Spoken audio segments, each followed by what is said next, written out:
Hi y'all, welcome to Book Talks with Kiki. I'm Kiki, let's talk about books. As the title of this video suggests, we're doing another TBR takedown. I'm sure mine is not the first video of this type that you've seen. People call them a lot of different things. Pretty much I'm trying to tackle my physical TBR. This is my third episode. You can totally watch them out of order, but when I started this back in May, my physical TBR was sitting at 47. Between May and June, I managed to read 18 books off of this physical TBR. However, I also managed to add 8 more books to my physical TBR in those 2 months.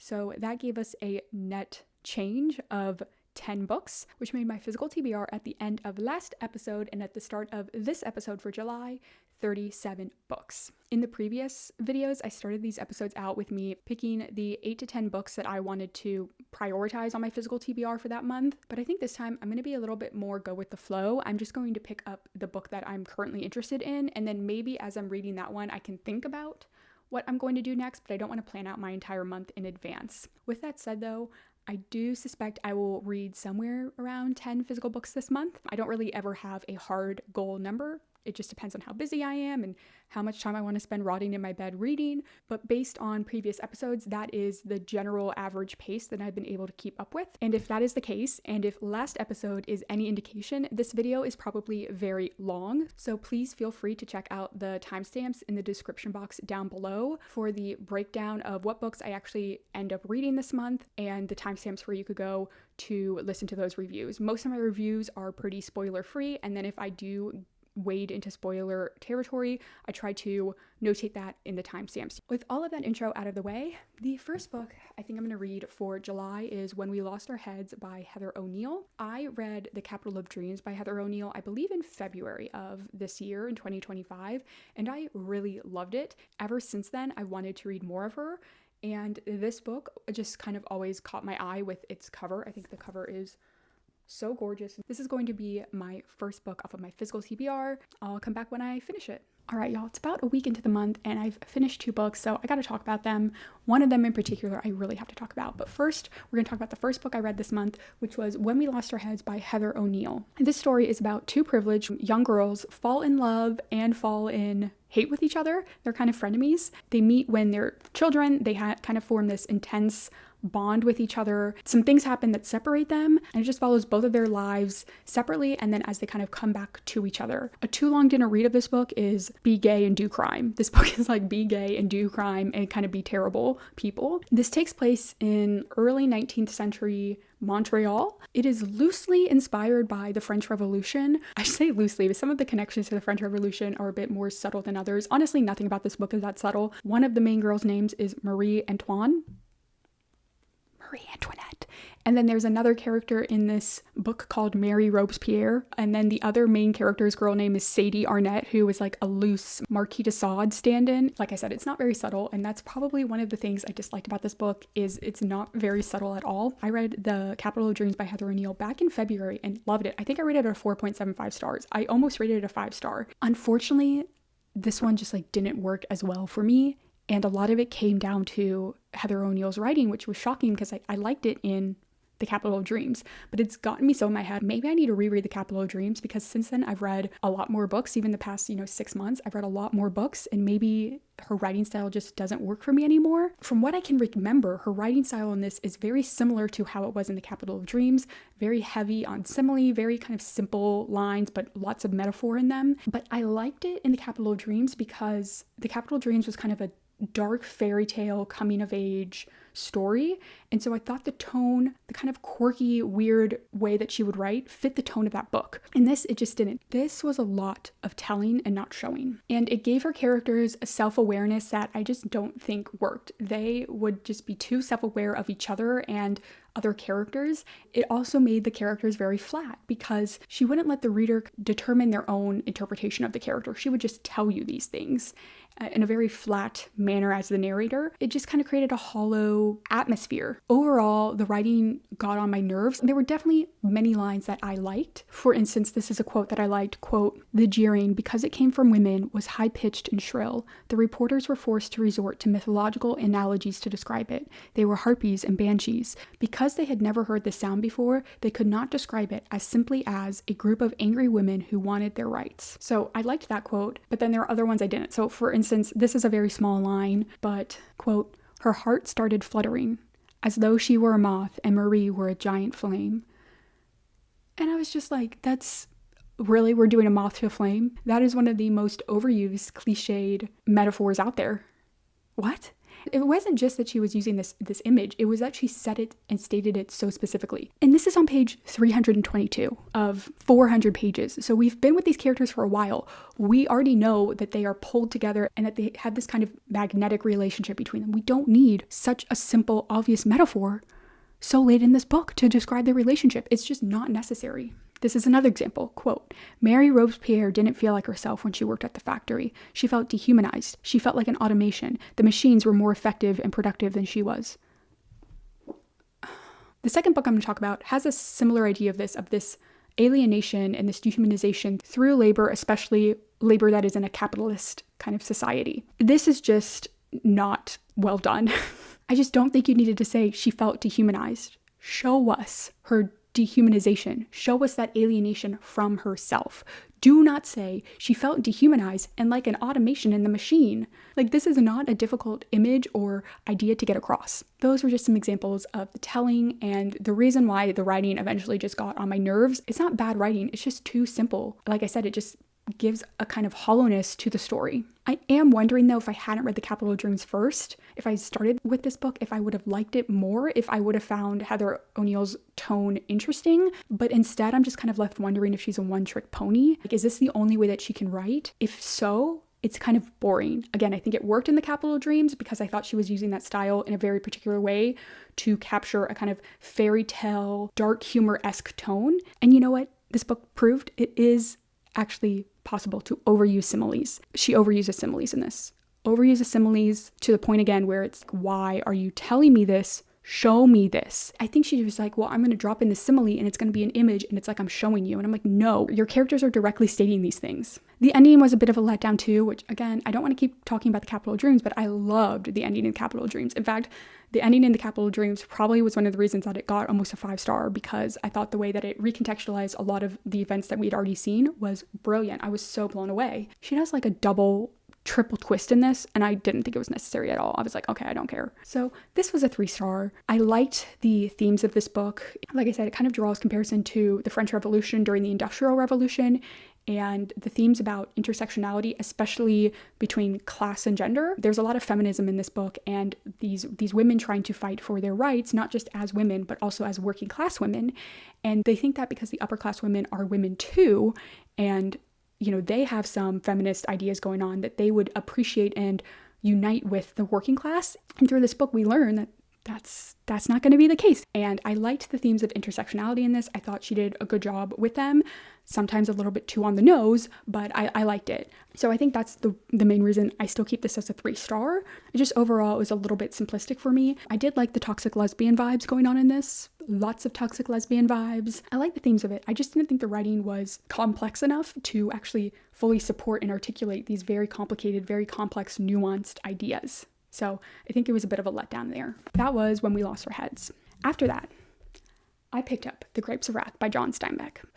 I have so many things I want to say about this book that I'm going to try to keep this first impression review as short as I can. I will still probably talk a lot. I'm gonna have to have a separate video about this book because the grapes are angry, the grapes are wrathful, and by golly gee, so am I. If you've watched any of my previous videos, you know I've read several John Steinbeck books. East of Eden is perhaps my favorite book of all time, and so I really wanted to read more of his work. This will now make my 5th John Steinbeck book that I've read. I don't know what I thought The Grapes of Wrath was about. Here's the thing. I think because this is one of the most iconic, most well-known American classics. A lot of people read it in school. I obviously didn't because I hadn't read it before. But like I said, because I think it's one of the most famous books, people just talk about it without ever actually explaining what the book is about. And I do this sometimes too in my videos. Like whenever I'm picking up a very popular book that I've seen a lot on the internet, I talk about it without even telling you what it is about because I've assumed that you've heard about it maybe, or I've seen you have some idea of it. And so I think a lot of people do that with The Grapes of Wrath because I don't know what I thought this book was about, but I did not think this book was going to be about a family of climate refugees immigrating across a dystopian country. I know this does not take place in a fictional dystopian country. This takes place in the very real world of California, USA in the 1930s. I'm aware this is a very real world, but Those were the vibes I was kind of getting. All right, stick with me here. Immigrating to this dystopian-esque land while experiencing prejudice, fighting against cops, fighting against capitalists, fighting against anti-unionists. Pretty much what I'm saying is I was not aware that this was the Communist Manifesto light. So over the past couple months, I learned that John Steinbeck had been under surveillance by the FBI, and I thought, that's odd. I wonder why that happened. And then I read this book, and I was like, oh, that's why the FBI were watching him, because they knew he had a copy of Capital by Karl Marx in his office. I swear, he sat down with his journal to write this book, and then right next to him was Marx, open up. And he was just reading a line of Karl Marx and saying, I'm going to write that down. Like I talked about here, where there's this idea of dehumanization. I say idea, where there is just this stated thing of dehumanization. Steinbeck does it so much better. He shows Marx's theory of alienation, right? How selling your labor under capitalism alienates you from not just the work itself, but the product that you're producing, the land, the people, your family, your community, and yourself. Chapter 5 in The Grapes of Wrath is perhaps one of the strongest, best standalone chapters I have ever read in a book ever. I'm just going to read this quote. A twitch at the controls could swerve the cat, but the driver's hands could not twitch because the monster that built the tractor, the monster that sent the tractor out, had somehow got into the driver's hands, into his brain and muscle, had goggled him and muzzled him, goggled his mind, muzzled his speech, goggled his perception, muzzled his protest. He could not see the land as it was. He could not smell the land as it smelled. His feet did not stamp the clods or feel the warmth and power of the earth. He sat in an iron seat and stepped on iron pedals. He could not cheer or beat or curse or encourage the extension of his power, and because of this he could not cheer or whip or curse or encourage himself. He did not know or own or trust or beseech the land. The way that Steinbeck describes capitalism as the monster, quote, all of them were caught in something larger than themselves. Some of them hated the mathematics that drove them, and some were afraid, and some worshipped the mathematics because it provided a refuge from thought and from feeling. If a bank or finance company owned the land, the owner man said the bank or the company needs, wants, insists, must have, as though the bank or the company were a monster, with thought and feeling which had ensnared them. These last would take no responsibility for the banks or the companies because they were men and slaves, while the banks were machines and masters all at the same time. Some of the owner men were a little proud to be slaves to such cold and powerful masters. A little bit later, the bank is something else than man. It happens that every man in a bank hates what the bank does, and yet the bank does it. The bank is something more than men, I tell you. It's the monster. Men made it, but they can't control it. So yeah, no one told me what this book was about. I was not prepared. Just how much John Steinbeck captured. It just wowed me so much. I 100% see why this book won the Pulitzer Prize. I see why this was the big hit and perhaps the book that kind of had the most staying power. Okay, so anyway, I opened this up by saying that the grapes are angry, and I'm angry too. And on the back of this book, it said, this is the book that galvanized and sometimes outraged millions of readers. And I remember reading that before I started, and I was like, I wonder why they were angry. I have some suspicions about why people were angry at reading this at the time that it came out. But what angers me, what upsets me, what is so outraging about this book is that this book was published in 1939. This is one of the most famous and well-known works of American literature. It is often talked about in this conversation of the great American novel. This book is read in a lot of high schools. Not all high schools. Obviously, I didn't read it. It is one of the most famous books. And if you go across the country in America, even to people who don't really read, they have heard of The Grapes of Wrath. And perhaps they don't know what the book is about either. Perhaps we all just name drop The Grapes of Wrath without actually ever talking about what the book's about, without really investigating the words in it. I don't know. That was certainly my experience up to now. If people told me what this book was about, I either wasn't paying attention or they didn't explain it just how, in my opinion, revolutionary it kind of is. But all of that being said, it's still one of the most famous works. And what is so enraging is that John Steinbeck so precisely and beautifully and convincingly captures the disintegration of an American family and wrote a book in which you cannot read it without walking away with a very clear denunciation of capitalism. This is explicitly an anti-capitalist, pro-working class novel. Just people, humans. It's pro-humanity. It is about the human spirit facing incomprehensible odds and all-powerful cruelty, just trying to survive. And not a damn thing has changed. Now, things are different today than they were here, but at the end of the day, nothing has changed. I just think this is a beautiful piece of art, and I look around and I see too much relevance still. This is still happening word for word today in America, across the world really, but in America, I'm focusing on specifically. And it is demoralizing to see that John Steinbeck wrote it and millions, hundreds of millions perhaps, have read it, and there's no change. That is the thing that is enraging about this book, is if this book, which came out over 80 years ago, 1939, it is 2025. This book came out over 80 years ago, I think, if I'm doing my math right, which, to be honest, I might not be. And we're still struggling with the same dang things. He told us the playbook of the 1%. He told us what they would do, and they're still doing it. They're using the exact same playbook that he revealed to us, and we're still falling for it. And not only did he give us a playbook for how the capitalists would control us, he told us how we could change it. He said, people need to unite. People need to care about one another. You have to think collectively. He showed us that it worked in this book. He showed us that it's worked in the past. And you know what we said? We said, I don't care. We're still just as divided, perhaps more divided. And here's the thing. I'm not saying that some of the issues that divide us today are, in my opinion, very important issues. However, the people who benefit the most from our division capitalize on that. They convince us that we are each other's enemies, that we are the issue here. Like I said, this is one of the most popular, most beloved, most well-recognized, iconic American books. And I'm not saying that everyone in America has read this. I understand they haven't. It's so upsetting because, like I said, this is a book about climate refugees, of which there will only ever be more of. Okay, they are escaping the Dust Bowl, and the entire world is going to have to grapple with millions, hundreds of millions of climate refugees, and the Joad family are immigrants. The way the book captures the words said about these migrants, it is word for word what is being said today, what has been said for the past 2 decades, but particularly the past decade, about immigrants specifically into America from Hispanic countries, Mexico, the Dominican, El Salvador. This is how they talked about your average white, poor American family. They threw every single thing you've heard about immigrants today at these people. Again, John Steinbeck demonstrated their playbook, and we still fall for it. Quote, and the defending people said, they bring disease, they're filthy, we can't have them in the schools, they're strangers, how would you like to have your sister go out with one of them?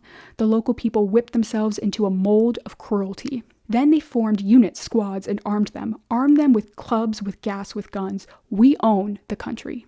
We can't let these Okies get out of hand, and the men who were armed did not own the land, but they thought they did. I was reading this book going insane because there is hope in this book. Like I said, Steinbeck, if he reveals the playbook of the rich and the wealthy and the powerful, he also gives us a playbook to fight, to resist, to demand change, to win. He does say this. This you may say of man, when theories change and crash, when schools, philosophies, when narrow dark alleys of thought, national, religious, economic, grow and disintegrate, man reaches, stumbles forward painfully, mistakenly sometimes. Having stepped forward, he may slip back, but only half a step, never the full step back. So, he acknowledges that we're going to take steps and then we're going to fall back. And I do want to acknowledge that we've taken steps. We're not there fully. Perhaps we never will, but we are taking steps. And like he says, you never step fully back. One could hope. I don't know. He's not alive in 2025, so I don't know how he would conceptualize the back steps we're taking now. But I could talk about this book forever. And like I said, I need to make a separate video of this book because I just finished it today. I haven't really fully written out my thoughts. I haven't selected all of the quotes I want to read. This book is incredible. It's not a perfect book. There are definitely some things that I didn't vibe with as much, and I will leave some links in the description box down below of some more academic papers and articles I found that talk about particularly race in the Grapes of Wrath. Something that is very obvious when you read this book is it focuses on the struggle of the white, poor, working class. It does not, I don't think there's like any characters of color in this. There's like a half Native American character in this who I don't think they talk about very nicely. It doesn't talk at all about actual true immigrants to America, migrants that were working in California and perhaps had even less protection. I don't know how much of that choice by John Steinbeck was intentional. Was he intentionally trying to focus on these white Americans that all other Americans across the country would fully recognize as themselves, as Americans, and perhaps trying to galvanize them to this story so that they could relate better to them in hopes that that would kind of spread the message more. And then you could have that argument, well, I think a stronger, perhaps a more truthful and honest writer would have at least tried to get the same pathos and reaction from a story following brown characters. I don't know. But I will say, regardless of his intentions and the kind of inherent racism or not of that, I will say that the fact that the Joad family, which is the family that we primarily follow across their journey from Oklahoma into California and then throughout California to try to find some money, I think the fact that they are white works very well in today's day and age. in the sense that the words that are used to describe them and the violence that they face and the systematic injustices that they face are so clearly still faced today, like I said, specifically by Hispanic migrants and immigrants into this country. I think the fact that they are white shows the inherent BS of it all. Like, it's just BS, okay? It is just a power play. It is just about making more money. There's a line about how, quote, he told me up there the deputies got to take guys in. Sheriff gets 75 cents a day for each prisoner, and he feeds them for a quarter. If he ain't got prisoners, he don't make no profit. Follow the money, right? It's all about money, all right? They criminalize these people. They dehumanize these people so they can lock them up, get money off of holding them prisoner, maybe work them for free, and no one cares because they dehumanize them. They tell you that they're criminals. They tell you that they're here to take your stuff. And you hate them because they work for cheaper, because they have to work for cheaper, because they have to feed their families, because they're starving. And so you've convinced yourself that the people here working these jobs, just trying to get money, just trying to better their lives in any way, shape, or possible, are your true enemies. They are the ones that are responsible for everything wrong in your life. Like I said, this book enraged me because it's still happening and never stopped happening.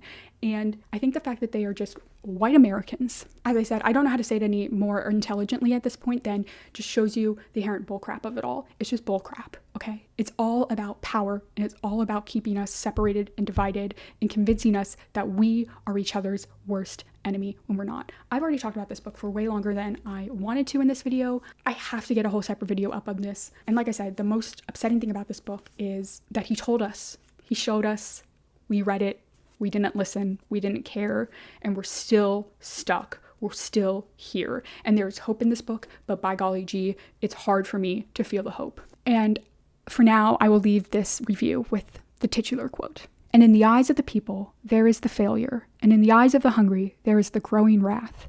In the souls of the people, the grapes of wrath are filling and growing heavy for the vintage. I just said I would be done, but I'm not. John Steinbeck says, in East of Eden, there is only one story in the world, and that is the story of good versus evil. Go read this book and remind yourself what evil is, what evil looks like, and how good can fight it. Because I swear to God, if someone 80 years from today reads this book, looks around the world, and can't think of this as some historical fiction from some far-off place that they can't even relate to anymore, I will crawl out of my grave and start haunting some people. I also want to be clear, none of the things in this book are new to me, but I just was not aware that someone had said it so succinctly, said it so perfectly. If you've not read The Grapes of Wrath yet, go read it, all right? I hope I've convinced you to. It is well worth your time. You know what I just remembered? This quote. All right, I'll leave you with this because I know I said this was demoralizing and all it did was leave me angry. I'll leave you with this quote. The women watched the men, watched to see whether the break had come at last. The women stood silently and watched. And where a number of men gathered together, the fear went from their faces, and anger took its place. And the women sighed with relief, for they knew it was full right. The break had not come, and the break would never come, as long as fear could turn to wrath. All right. Oh, also, if you're interested, I will pop up on screen the current ranking of John Steinbeck novels that I've read. I think East of Eden is still my favorite because I think the characters in East of Eden just captured me more than the Joad family. My favorite parts of The Grapes of Wrath were actually the chapters that were not focused on the Joad family. It was more those chapters like chapter 5, where it was more of a macro look at the structural issues overall. He did that a lot in the book, and those were my favorite chapters. And if I had to guess, those are the chapters that probably clinched John Steinbeck his Pulitzer Prize and really cemented this book in the minds of readers across time. I think if it had just been the Joad family chapters, it probably wouldn't be strong enough on itself. And so I just think East of Eden has the better characters that I just connected to more. So it's still my favorite, but both of them are S-tier books. Oh, and then very last thing, I promise I will stop talking about The Grapes of Wrath soon. I do know that one of the critiques against The Grapes of Wrath is that it perhaps was heavily inspired by, perhaps even some might argue, I guess, plagiarized by Whose Names Are Unknown by Sonara Bab. So that is a book I do want to read, so I can do a little bit of comparison of the two to see where the similarities are. So that is something I'm aware of, and I do want to read it, and if I ever do, I'll come back to talk about that and maybe do a comparison between the two works. So now we're going to talk about the books I'm going to read next. First up on the block is Blood Over Brighthaven by M.L. Wong. So this is technically not part of my Physical TBR. I bought this for a book club. I don't count books that I'm buying for book clubs as part of my Physical TBR because I already have a due date and a time to read them. But I might talk about this book in this video just because it is a book I own physically. And the book club for this is like literally next week. I have to read this.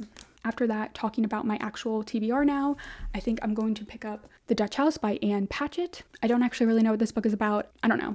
I've heard good things about Ann Patchett's writing though, particularly this book. Picked it up at a secondhand bookstore, so I'm just excited to give it a good read. After that, I just got the audiobook in from my library, so I'm probably going to do a kind of immersive reading with Demon Copperhead by Barbara Kingsolver. I think this book is also going to leave me pretty angry. It's a kind of modern day retelling of Dickens' David Copperfield, which I've not read. Demon braves the modern perils of foster care, child labor, derelict schools, athletic success, addiction, disastrous loves, and crushing losses. I just think this might be a good book to read relatively soon after The Grapes of Wrath. I think they might complement each other very well. I'm very excited for these next couple books. I've heard great things about all three of them. I think we have potential for at least 3 4.5 stars, maybe even 3 5-star books. That's going to be it for this section. Hi y'all, update time. Okay, I have now finished Blood Over Brighthaven by M.L. Wong. Time to talk about it. So this was a book that I had seen going around a lot on like BookTube and Bookstagram and all of that. Seen a lot of like buzz about it, but I didn't actually know what this book was about. So imagine my surprise when I pick it up after just finishing The Grapes of Wrath and I'm like, oh, it's anti-capitalism July, I guess. There's a theme emerging so far from my reading this month, and they're all very different books. I'm gonna be honest because I'm going to butcher these names, so I apologize in advance. Do a brief overview about what this book is about. We mainly follow our main character Siona as she tries to become the first woman to ever be admitted to her city's high magistracy. She wants to be one of 100 high mages, and she studied her entire life about magic and spells. And the way that we think about magic and spells is a little bit different than how it is done in this book, but it's thoroughly explained very well. You get a really good sense after a couple of chapters of what they're talking about. She's trying to be a professional mage and hit this kind of glass ceiling that no woman has ever been able to pass through before. Then over the course of the story, she just slowly starts to learn more about her city and the founding of it. I think that is about as vague of a summary that I can give without spoiling anything.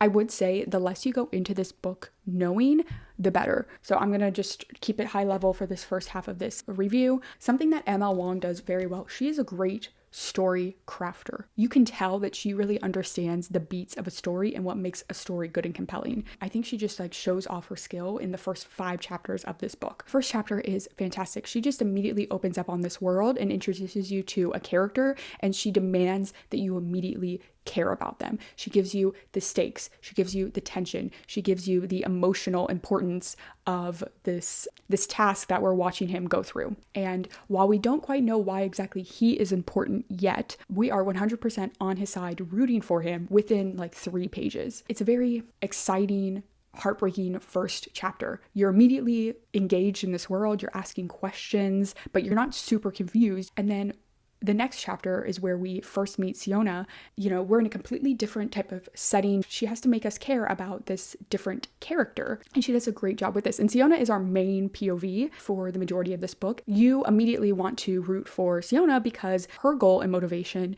is very obvious as well. She wants to be, like I said, the first woman to ever join this high mage society, and she lives in a very patriarchal, very sexist culture. So you're already wanting to root for her because you know the system that she's under is just like complete BS, right? And she proves herself incredibly capable, incredibly smart, much more qualified and worthy than any of the other people who are interviewing for this spot. Of course, they're all men. They all have rich fathers. There's a lot of legacies and connections here. And she's like, I don't have any of that. All I have are my wits. And just think M.L. Wong does a very good job of making you care and root for Siona as well, while also still introducing some of her character flaws, perhaps one of her biggest character flaws, which is that this woman does not give a dang about other people. She is selfish and so thoughtless of others. Despite that, right? Despite the fact that we know her, one of her big character flaws, like we still root for her. And you are supposed to root for Siona, especially at this point. And then as the story progresses, M.L. Wong just continues to do really clever things to reveal more about this world and this character, because we think that that's like her big major flaw. We think that she is just a little bit selfish. And then by golly gee, chapter 3 or 4 comes around and we're like, oh, this woman is incredibly racist. her entire society. Just as they are all patriarchal, they are all incredibly xenophobic and, like I said, racist about a certain population of people who live in their city. So again, I just think that the best thing that this book does is the actual craft of the storytelling and the characters, making you care about these characters and then revealing their flaws, because these characters do have some major flaws, and not necessarily like ever justifying or excusing those flaws, but still saying like, hey, you are still going to root for Siona and what she's doing despite her flaws, because she is going to become aware of these flaws and she's not going to conquer all of them. You don't just throw off 20 years of programming and propaganda and believing you have a religious superiority, an innate superiority over this group of people. You don't just get to throw that off, right? This book doesn't ever really let her off the hook for her and really her entire city's like crimes. And I think Emma Wong does a very good job of balancing that, of wanting you to be on her and Tamil's side, because they do kind of link up together in very important ways, while at the same time acknowledging still her flaws as a character and as a person, because she goes through a lot of change in this book, but it's only takes place over a span of 12 weeks. So again, it's not going to be an automatic change where she's going to get everything right. She gets a lot of things wrong, but it's great. Why I'm not giving this a 5-star, because I think a lot of people give this book a 5-star. It's not bad in any way. Maybe my expectations were just a tad too high, because a lot of people were giving this a 5-star. A lot of people say this is like the best fantasy book they've ever read. I just think that sometimes it just becomes a little bit too obvious. Siona, with the help of Tamil, they kind of unravel this secret. And I'm torn between two ways on this, because I don't know how other people are taking this or what the intent is. But I figured out the secret 80 pages in, and you could probably have perhaps figured it out even earlier than that. There is like one line, I only needed one line to immediately know exactly where this was going.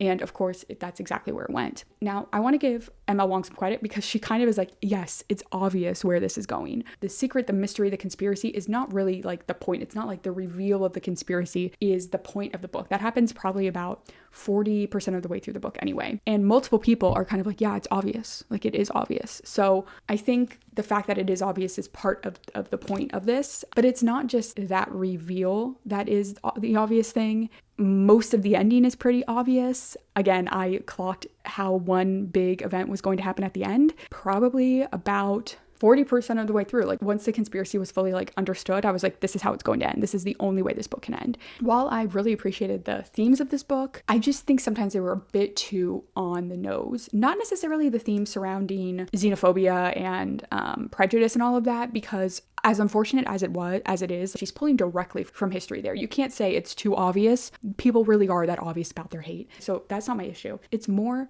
even though it was a theme I really enjoyed, you know how I opened this whole video up saying like the anti-capitalism in this thing goes hard. The condemnation of exploitation of other people for your conveniences goes hard AF. It does. It's great. It is slightly too on the nose for me, to the point where I was just like, I would have a little bit dialed back, a little bit like, let me feel smart that I figured out what this theme was. You don't need to keep beating me over the head with it. Really, my only critiques of this book would be like those two things. So, you know, I'd heard great things about Emma Wong from this one, and then also The Sword of Kaigon, which I want to read as well, which I haven't yet. She seems to have really found like a good kind of market for her, which is these great standalone fantasies that have a lot of commentary and themes that we can relate to the real world around us. So I think that's great. There's a lot about like white feminism. Siona obviously is struggling against the power structures in her society, but she only cares about one power structure. She only cares about the oppression of women by men. She doesn't care about the oppression of the lower class in general, right? She just wants to become part of that upper echelon. And she has never once thought about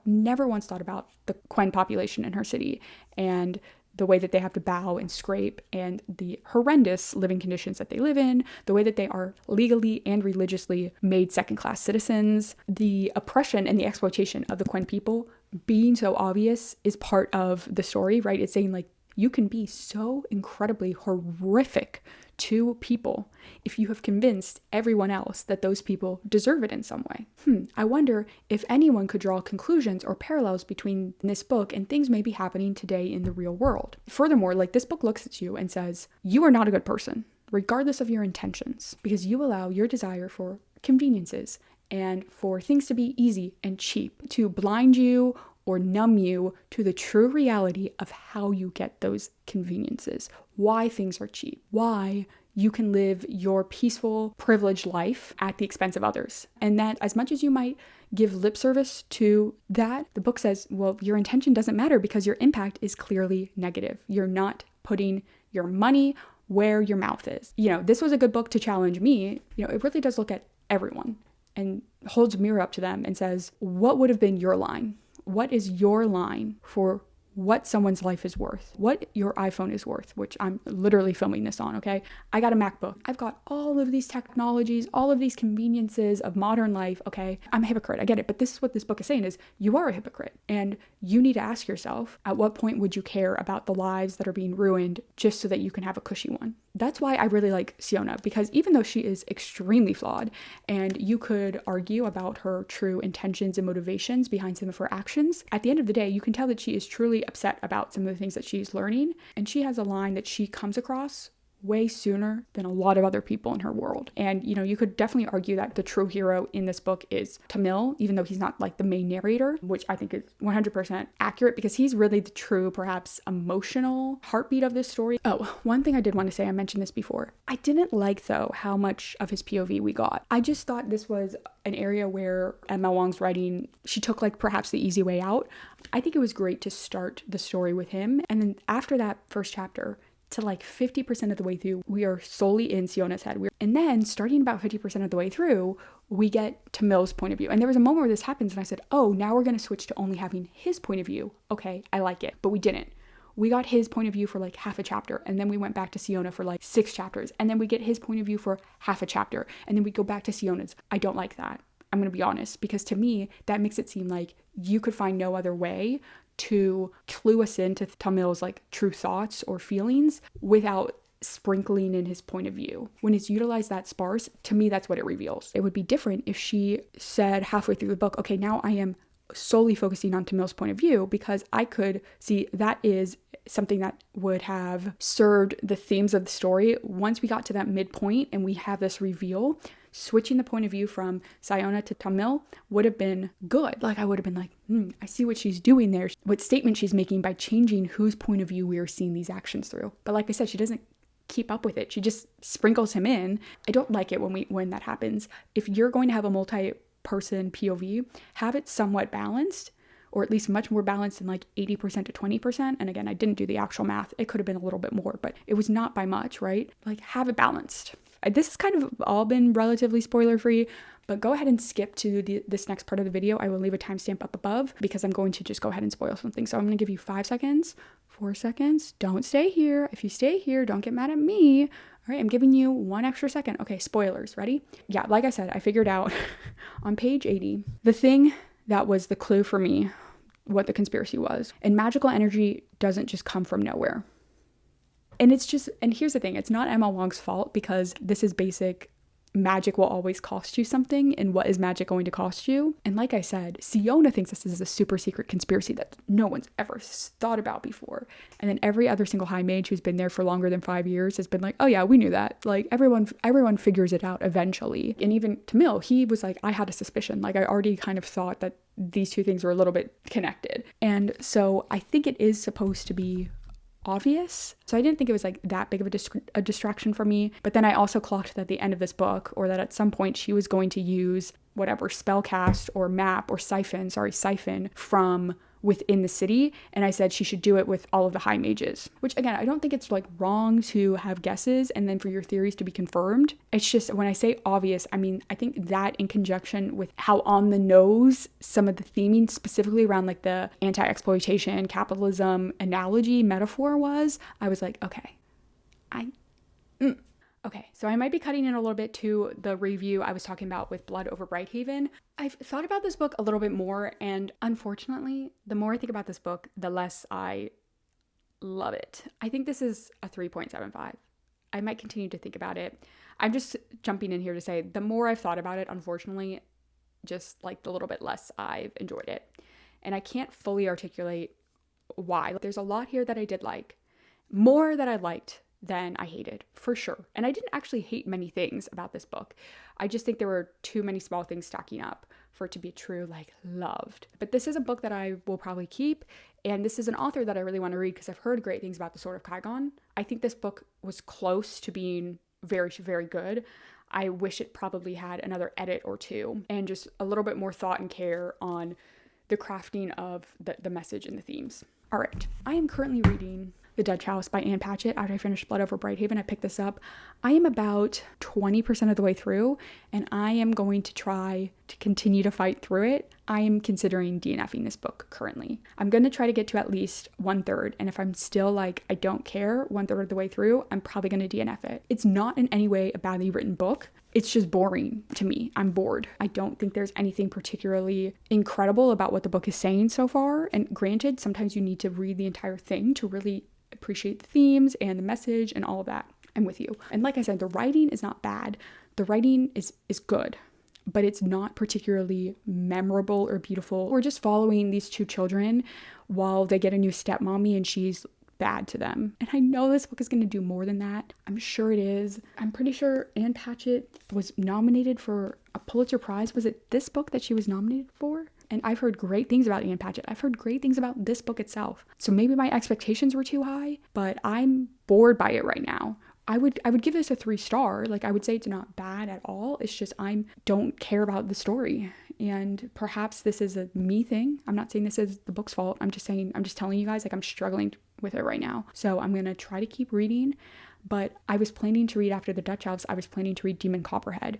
And I'm like, I'm already thinking, like, I just want to be reading Demon Copperhead. So maybe I'll get to a third. If I'm still not fully into it, I'll just put it down for now and then start Demon Copperhead, and then after, maybe if I love that book, I can come back to this one again. I can't tell you anything other than I think the story is boring. I'm not particularly engaged with the writing itself beyond it just being good and competent. I don't think that Danny, who is like our main narrator, is interesting. I don't think his older sister Maeve is interesting. I don't even think the father is interesting. The most interesting character in this book so far is the evil stepmom. And even then, we don't really get anything about her beyond she just showed up one day at this house and the kids don't like her because she's annoying. And I assume Ann Patchett's going to do something more with this character than just make her an evil stepmother, because right now this is reading like Cinderella. It's like Cinderella, but like Gus the mouse or the mice or whatever is Cinderella's younger brother, and Gus is telling the story of Cinderella. Like, that's what it's reading about like right now. And I'm sure that's not what this book is going to continue to be, but do I care enough to continue to read it? To be determined. All right, I'll let you know. I told you guys about how I was struggling with The Dutch House. I ended up reading to 40% of this and I DNF. I'm so disappointed that I did not click with this book. I didn't hate this book in any way. I was just bored. I was very bored by it, and I just came to a point where I'm like, am I really going to like this story? And I feel crazy because I'd heard great things about this book, and then when I read it, I was like, okay, there's got to be someone who's like, this book is just boring.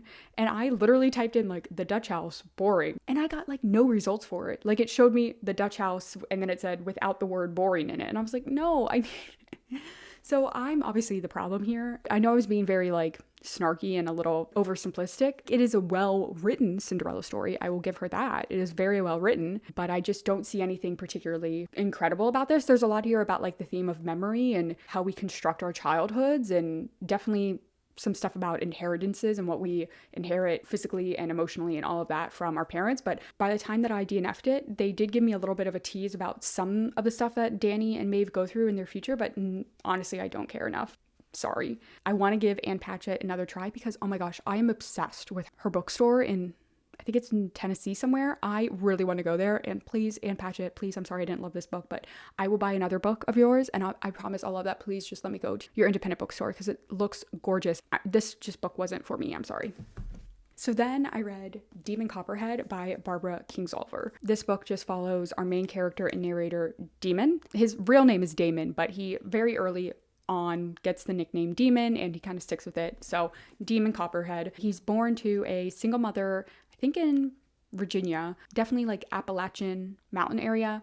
It follows his childhood as he deals with a lot of perils and systemic issues that affect America and especially children in this area. So like the back says, foster care, child labor, derelict schools, athletic success, addiction, all of those fun topics. There's really not much more of a plot than that. It really is just following his life. So I can't really speak too much more about a plot before giving a lot of spoilers on it, because this book is very much this happened, then this happened, then this happened, then this happened, then this happened. I was excited to read this book for many reasons. First off, it just sounds very good. I heard very good things about it. It won a Pulitzer Prize, and I'm interested in books that kind of talk about these topics. So unfortunately for this book, I think I had very high expectations on it.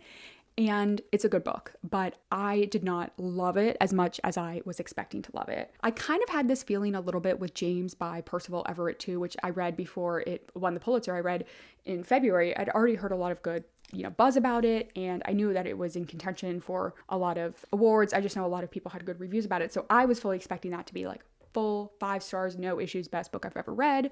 And I feel very similar about these two books in that when I read them, I appreciated them. I liked them a lot. I loved certain aspects of them, and I could see why it won. Like when I read James, I could see like, okay, to me, I could totally see this winning a Pulitzer Prize, or I could totally see this being taught in schools. And same thing with this. Like, I understand why this won a Pulitzer Prize, but it was not to me one of the best books I've ever read. And I don't know what exactly, and I'm sorry, I can't tell you exactly what it was about this one that just didn't fully knock it out of the park for me. I did do immersive reading on this where I read it physically, and you can see I tabbed a lot of things. Like, there are a lot of things I loved in this book. And I'm just wondering if maybe I didn't quite vibe with the narrator. He was a fine narrator. I like the accent he was doing, but I'm wondering, there were a couple times where I would be reading a sentence and then he would say the sentence just in a cadence that was not at all how my internal brain was reading it. I do wonder if some of it could be just the audio narrator. So I would be interested to come back to this book in a couple of years. And that's another thing. Sometimes I have to come back to books later and I can appreciate them or love them a lot more and just see some of the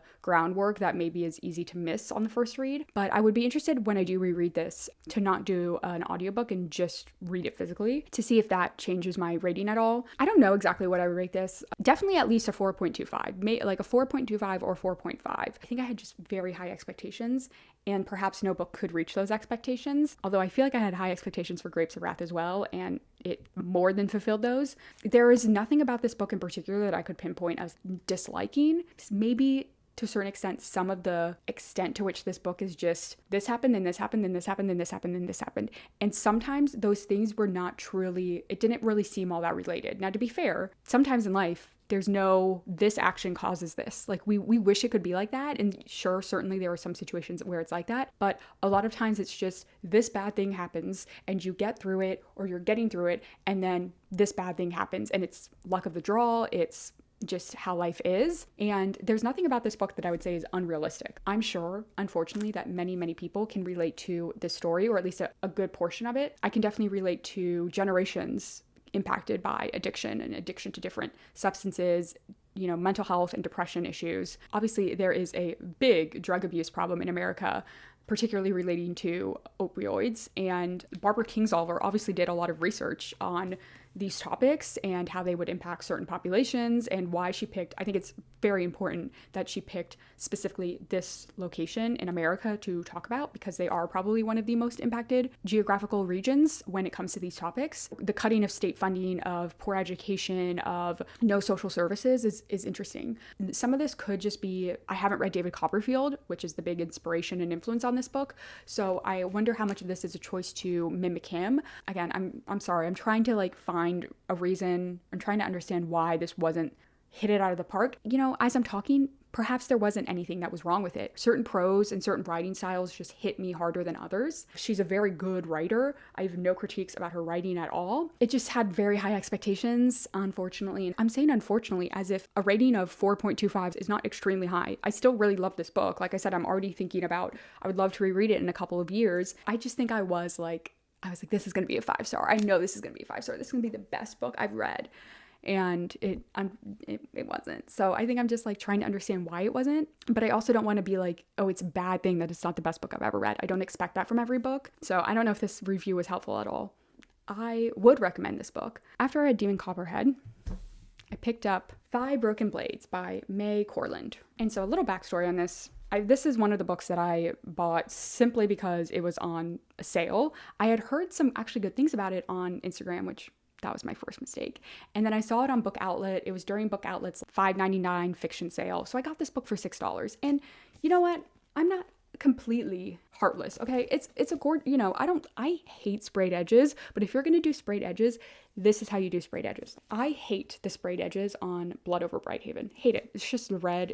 I don't like sprayed edges. But if you are gonna do it, like, yeah, make it pretty. I get it. And I don't know, the inside is gorgeous. The naked hardback is so pretty. So I'm like, yeah, I'll try this for $6. It's supposed to be at least $19 because that's what this tag says, but I got it for $6. I thought it was a standalone fantasy. I believe this is now a series, standalone fantasy, $6, taking inspiration from Asian history and stuff. I was like, sounds great. I think the story sounded interesting. Now, did it sound like it was going to be the best written story ever? Did I expect that? No. But it was about 5 dangerous liars are summoned to work together for a single objective to kill the god king of this country that they're under, or this empire that they're under. They're all, murderers, liars, assassins, thieves, like things like that. I'm like, oh, I like this kind of stuff. At least I like this kind of stuff in like movies where I can just have fun. Anyway, long story short, I got 30 pages into this and then I had to DNF it. That's only 6% of the way through. I think this is one of the quickest books I've ever decided to DNF. I usually like to get to at least 15% of the book before I decide to DNF. This was doing things to my cholesterol. This book was making me so incredibly mad.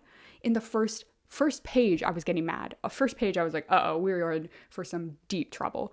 And it just got worse. So this takes place in a historical fantasy-inspired Korean setting. And we are 5 paragraphs into this book. Quote, "It's not a noble living being muscle for hire, but the upper class ain't great neither."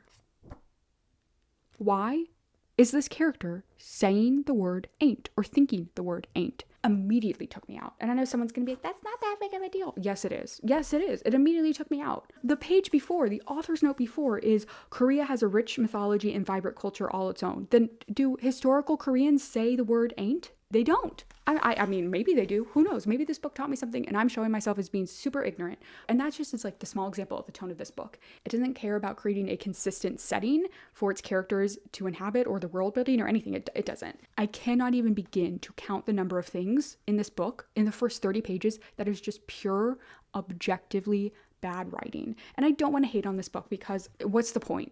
What's the point? I should have known that this book was not going to be good. And it's really at a certain point, like, what? You were expecting something competent? Yeah, I was expecting something competent. I was not expecting fantastic. Because like I said, while I heard good things when I bought this book, in the meantime, I'd heard some bad things. And I did specifically pick this book up because I thought I was going to DNF it. I was like, okay, you know what? I want to get through my physical TBR a little bit faster. Let me throw in a book that I'm pretty sure I'm going to DNF. And so I picked this one. But I did not expect to hate it this much. I did not expect it to be this bad. I thought it would be like boring me a little bit. Like I'm like, you know what? Like it's fine. It's just not for me. But not only is this book not for me, it is bad. Bad. Don't read this book. I do not want to be the one to have to go through a page by page, line by line takedown of this book, but it is horrific. So much telling instead of showing. And the internal monologue of these characters makes no sense. Like they are saying the most basic things. The exposition in this book is incredibly annoying and it's so clunky. Here's one specific other critique I will give it. This is not a big spoiler. This is not a spoiler at all, okay? And one of these characters is a woman. What's her name? Sora. This is chapter 5. This is her second chapter, I believe. And she is a woman who, from a very early age, her parents kind of sold her off to pay for their debts or something to this man, this nobleman. They just call him like the Count. And the Count wanted to create like a Red Widow squad, like Red Widow from the Marvel movies, where it's just a bunch of girls who are trained as assassins to like work with poisons and stuff. And so she's one of the last few of his trainees left. She's all these terrible negative emotions about the Count. She hates him and she lets him know. Like she's very obvious and it's like acknowledged between the two that she hates him and he's like, yeah, I don't care. So in this scene in this chapter, he calls her to a meeting so that he can give her next mark. And this is where he kind of announces like, hey, I want you to kill the king of like the god emperor king. And she's like, you can't do that. The characterization in this is wild because on page 26, quote, "I bark at a laugh, tossing my head back, but the Count is stone-faced. He can't be serious, but I don't know why he's joking about treason. You want me to kill the king of Yusan?" And then she says something about, you could be locked up just for this conversation, So she's like mocking him. She's laughing at his order for her to go kill him. She's questioning him. She's openly saying, like, you're crazy. She threatens to kill him. He says something about, this is a whole other thing. He has her sister held hostage, and that's leverage that if she doesn't obey him or do what he says, then he's going to sell her sister into prostitution. And so he threatens, oh, your sister would make a fine addition to a pleasure house. And this is page 27, she stands up and she says, speak of it again and you won't see another sunrise. So she is threatening to kill this man, okay? She's laughing in his face, she's threatening to kill them, and he's just, taking it. The next page, she's finally like thinking about like, okay, I have to do this or else he's gonna kill my sister. And so she asks this question, what's in it for you? And he goes, oh, Sora, you know better than to ask about your marks. And then he rises and his hand comes at me so swiftly I don't have time to dodge it. The Count backhands me across the face.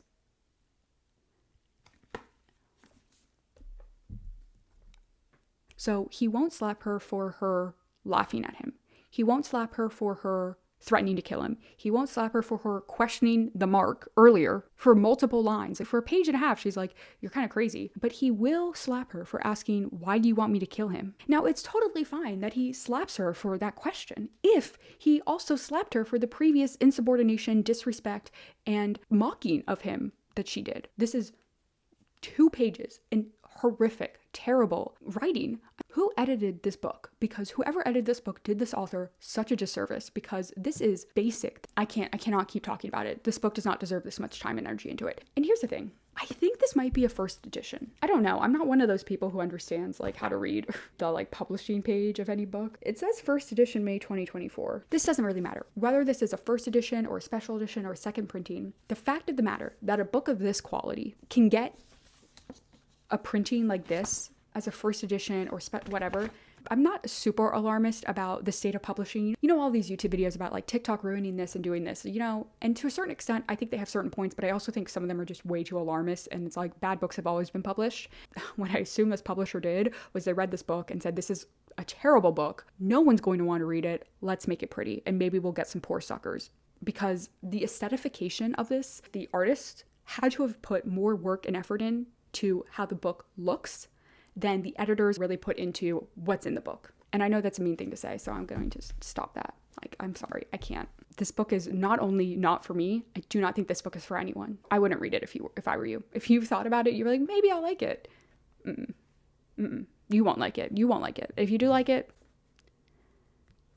good for you. All right, so the next book I'm going to read for my physical TBR is Cry the Beloved Country by Alan Paton. This is another one I'm actually not too sure what this is truly about, but it is, quote on the back, the most famous and important novel in South Africa's history. It's a deeply moving story of the Zulu pastor Stephen Kumala and his son Absalom, set against the background of a land and a people riven by racial injustice. My assumption is this is about apartheid in South Africa. So that's what I'm kind of going into the book expecting. We'll see if I'm right. So I will come back to you with my thoughts on this when I've finished it. All right, y'all, I am back. I think I'm filming this almost 2 weeks after that last updates. So I have a lot of updates to give you. I think I have to talk about 4 or 5 books in this update. So we're going to go relatively fast. I know after 5 Broken Blades, I told you that I was going to pick up Cry the Beloved Country. And this is the next book on my physical TBR that I did read.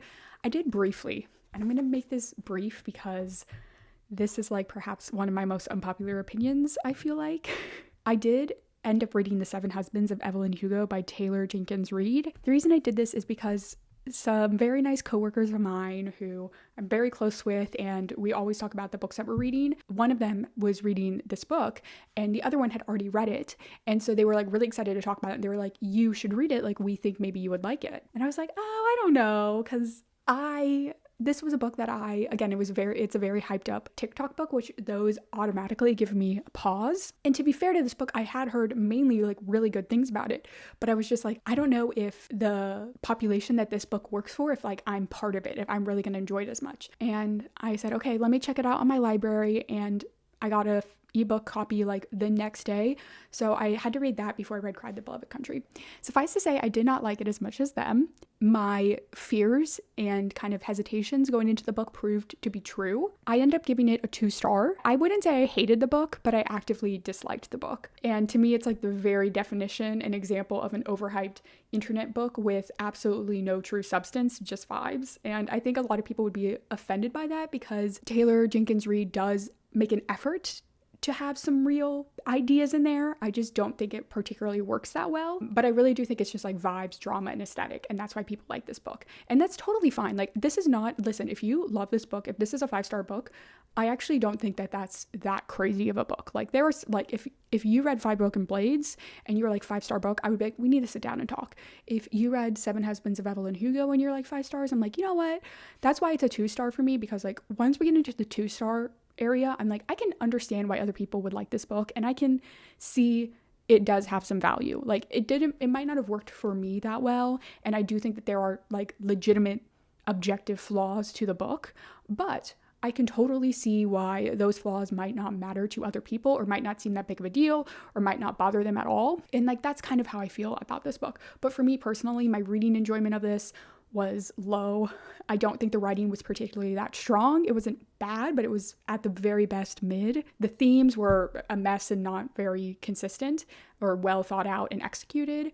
And the characters, I didn't care about any of them. I wrote a long review on Storygraph, so I don't want to just read it out word for word. I think overall one of the book's pervasive problems is that the book tells you instead of not shows. And this is something I very rarely say. So if you watch any of my other videos, which no one watches my videos, but I often say that every book should be 5% shorter. I actually think if Reed is going to write the way that she did for this book, right? If this is her writing style, she actually needed to make this book longer, because she's covering something like 70 years of someone's life. And that is a lot to do in 400 pages, especially when we're splitting those 400 pages between Evelyn Hugo's past and like the present day. I should give you a slight context of what I mean by this in case you haven't read it or you don't know what I'm talking about. It feels like I'm like way late. This was a big book and I feel like everyone's read it and everyone's loved it. So the 7 Husbands of Evelyn Hugo, the plot setup is that Evelyn Hugo is like this movie star. Think Elizabeth Taylor, like old school, old Hollywood movie star. And she is finally allowing like kind of an all access, all exclusive interview to happen between her and Monique, who is a journalist. So she's telling her entire life story. And as you can maybe tell from the book title, she has had 7 husbands. So that's one of the big like draws and mysteries of her, is what has possibly happened with these 7 husbands? Like, why does she keep going through them so fast? So when we're getting Evelyn's story, it's through her narration, but then every so often it flips back to like the present day with Monique's storyline and arc, and those were definitely the worst parts of the book. And I just think focusing on both of those didn't work. She didn't have enough room to do what she really wanted to do and make those connections. But yeah, a lot of telling and not showing, just being like, oh, and Evelyn was in love with him. And I'm like, but why? And I'm supposed to believe that she was in love with this man and like feel like this was a romance, so that when the relationship crumbled, right, when she gets a divorce from him, I'm supposed to feel like there was a loss here. And I never felt that with every single one of her relationships. And granted, some of them were not about love. Some of them were transactional. Some of them were just like necessary. So I didn't need it for every single one. There were 2 or 3 key relationships in here in this book that she says that she loves this person. And I never once believed that or felt that. And it felt like Taylor Jenkins Reid was just saying Evelyn loved them and they loved them back. And they were very happy until one day they had a fight and they weren't so happy now. And I'm like, okay, that's not interesting. I didn't care about any of her relationships, not even like her main love interest in this. Evelyn Hugo has a daughter in this, not even about her daughter. And there's an event with her daughter where I literally did not feel a single thing. And it's an event that you should feel something about. Didn't feel a single thing because she's not a real character in this book. She is simply a name on a page. Taylor Jenkins Reid did no work in actually making her a real person. So I don't care about what happened. The social and cultural milestones that this book briefly touches on, particularly when it comes to LGBTQ history, was horrendously done. There was like the Stonewall riots and then the AIDS epidemic that was mentioned. And by mention, I mean, I think the Stonewall riots got 6 paragraphs in like one chapter, and then the AIDS epidemic got 1 paragraph. And that one pissed me off to high heaven, because she was saying, oh, my best friend Harry, who is gay, who is a gay man, he had to see so many of his friends die in the 80s from AIDS. And it was so sad. And he hasn't been the same since. He's been so depressed. Okay, well, it would have been good to see his pain about his friends dying. It would have been good to see any of these gay friends of his or in your community dying, but we don't see it at all. We just get this 1 paragraph. Don't throw in the AIDS epidemic as a kind of, oh, this is a shorthand that everyone will feel upset about and feel emotional by, because I'm not going to buy that. If you want me to feel emotional and upset for your characters, you need to put in the work to make me first off care about them, and then B, show me their devastation at these events. Don't just say this event was devastating and we all know that this event was devastating, right? Because a lot of people reading this book probably don't actually think the AIDS epidemic was that devastating. That's the truth tea. So put in the work. Don't just drop these little names and then expect all of your readers to know their gay history and care about gay history. Because a lot of people reading this book, I guarantee you, don't care. So I just feel like as an author, she really missed out on actually educating and increasing empathy of her readers in that scenario. Hated the twist reveal at the end. There's like a reveal at the end. It's so stupid. Oh, and mainly I hate Monique's lack of reaction to it. This twist has to do with Monique. Just Monique's character does not work at all. And again, the book wants to have its cake and eat it too. The book wants to tell you that Evelyn Hugo is this really complex, terrible person. And then it also wants you to be on her side. It doesn't want you to actually hate Evelyn, and I know it doesn't want you to actually hate Evelyn because the book does not allow Monique to actually hate Evelyn. It tries, it gives a little like, I'm so angry at her and I do hate her, but then it's like, well, one day I'll forgive her. You know, I've learned so much from her. I'm like, shut up. Like, again, the book wants to tell you that it's this complex view on this woman's life, and it's really not. One last thing, to convince you that this writing is bad, it's a 398-page book, at least the ebook version that I read, and the word okay, the letter O, the letter K, right? Okay, was used 129 times. That is, in my personal opinion, unacceptable. That is an okay every 3 pages. And listen, I understand that, especially if you're capturing this more naturalistic dialogue, I say okay a lot. In conversations, people say okay a lot. I get that. But we're talking about a book where every single word has to mean something. It has to be there for a reason. You as the author have complete control of everything your characters say and every single word on the page. You can still have natural dialogue without wasting your reader's time. And 2, okay is not that great of a word that you need to use it 129 times. Furthermore, overall, I never felt like I could feel the culture changing for Evelyn. She was in, the 1940s, 50s, 60s, and it all sounded and looked exactly the same. Another issue with that is that Taylor Jenkins Reid uses no descriptions of like any place ever. There is terrible sense of setting and place. The only clothing we ever really get described is Evelyn's or her co-stars and her Hollywood people, like when they're at the Oscars. But if you're trying to give us like a sense of where we are, not at the studio, not filming a movie and not at the Oscars, good luck. I don't know. I can't tell you.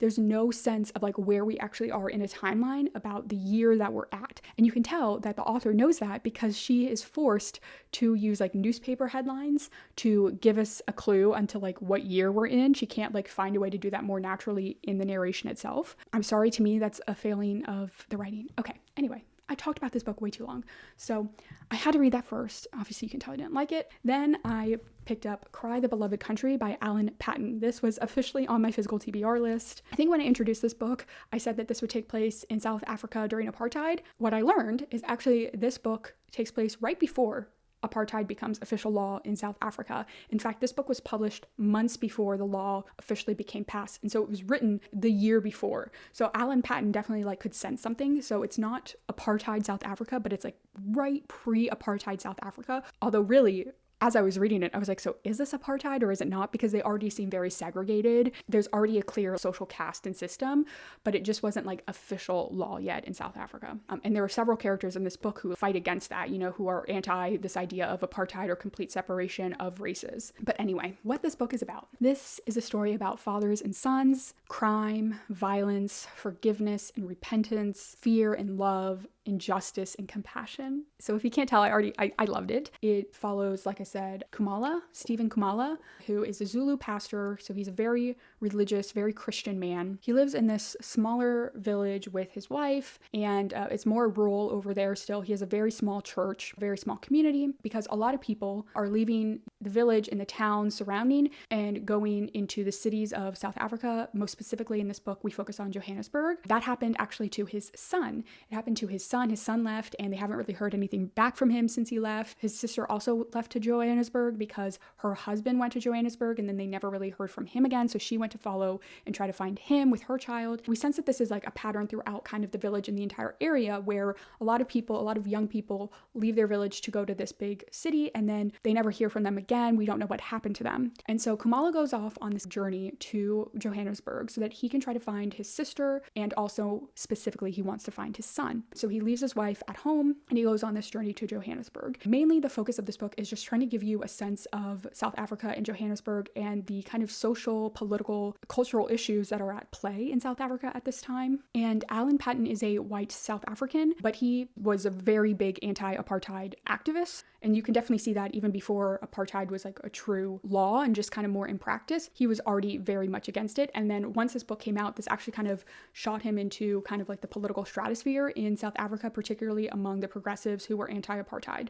So I just want to make sure that that's known up front, because Alan Paton himself is not Black or Zulu or anything like that. He is a white South African. I'm sure you could do a lot of study about like how his specific views and his whiteness influenced the story. But I do want to make it clear, like, he is very clearly approaching this topic with a lot of sympathy and empathy and support for them. I can't say how accurate of a depiction the book truly is to what it was like at that time. To me, from my understanding, I mean, it's a very well-beloved book. It's still very popular. It's taught a lot in South Africa, even across the world, to understand this history in South Africa. Again, I think you could have a conversation about how much of Alan Paton's whiteness, and especially also just like the time period, like 1948, 47, I think this was written. You can kind of see some of that influence in the pages. He has many of his white characters acknowledge that we destroyed their culture. We destroyed their, what they called like the tribal system. And that is like the main crux and the main issues of everything we have going on now, is because we destroyed their way of life and we have not replaced it with anything better. He does acknowledge the best thing would have been, let's not destroy their way of life. Let's not destroy and colonize this area. But now that we are here, it is our duty to help them. So it's a little bit sometimes like white saviorism, but not really. In my opinion, not really, because at the end of the day, this book is still really focused on Khumalo and his very personal story. Overall, though, it certainly felt to me like a nuanced, careful, and honest telling, even if I suspect that some of the perspectives might not have aged the most. I think for the time period and the place, it certainly felt like it was a very tender and, I don't know, the only word I can think of is like very humane, maybe like humanist kind of view on the topic. And Alan Paton himself is very strongly a Christian, so there's a lot of Christianity and Christian ideas in this book about, you know, forgiveness and coming together as a community and not trying to get revenge or anything like that. So that is a very big theme in the book, but also important to know going in about why some of the views I think in this book might be expressed the way they are. But anyway, this book is split up into 3 parts. And for me, the second part starts right about halfway through. And that second part was the moment that I was like, this book is going to be so good. I was reading the first part. I was like, this book is pretty good. I'll be honest, there were a couple times where I got a little bored. It just got kind of repetitive a little bit. And then we start book 2. The second part of this book gets much deeper, much darker, much more emotional, much more complex and complicated. And that was the moment that I could really see what Alan Paton was working towards. And I loved it. Again, I'm going to be vague here. I'm not going to do too many spoilers because I went into this book knowing nothing really except on the back. I just knew that it followed Stephen Khumalo and his son Absalom, so I won't give too many other details.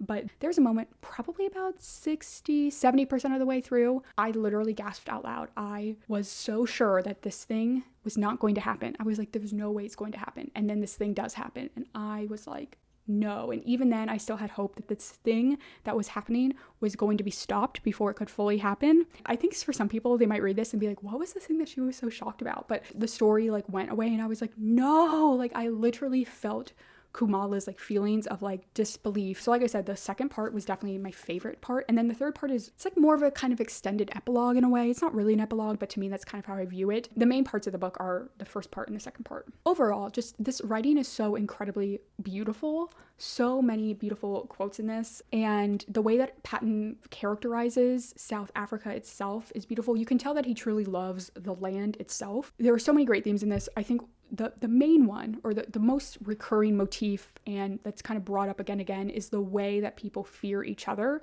how and why people fear other people, and what that fear does to us, how that fear stops us already from really addressing and working together with others. I would highly recommend this. You can see I had a lot of tabs on it. I picked this up at a secondhand bookstore, so someone had dog-eared a couple pages too, only like maybe 4 or 5, which I didn't even realize until I started to read the book.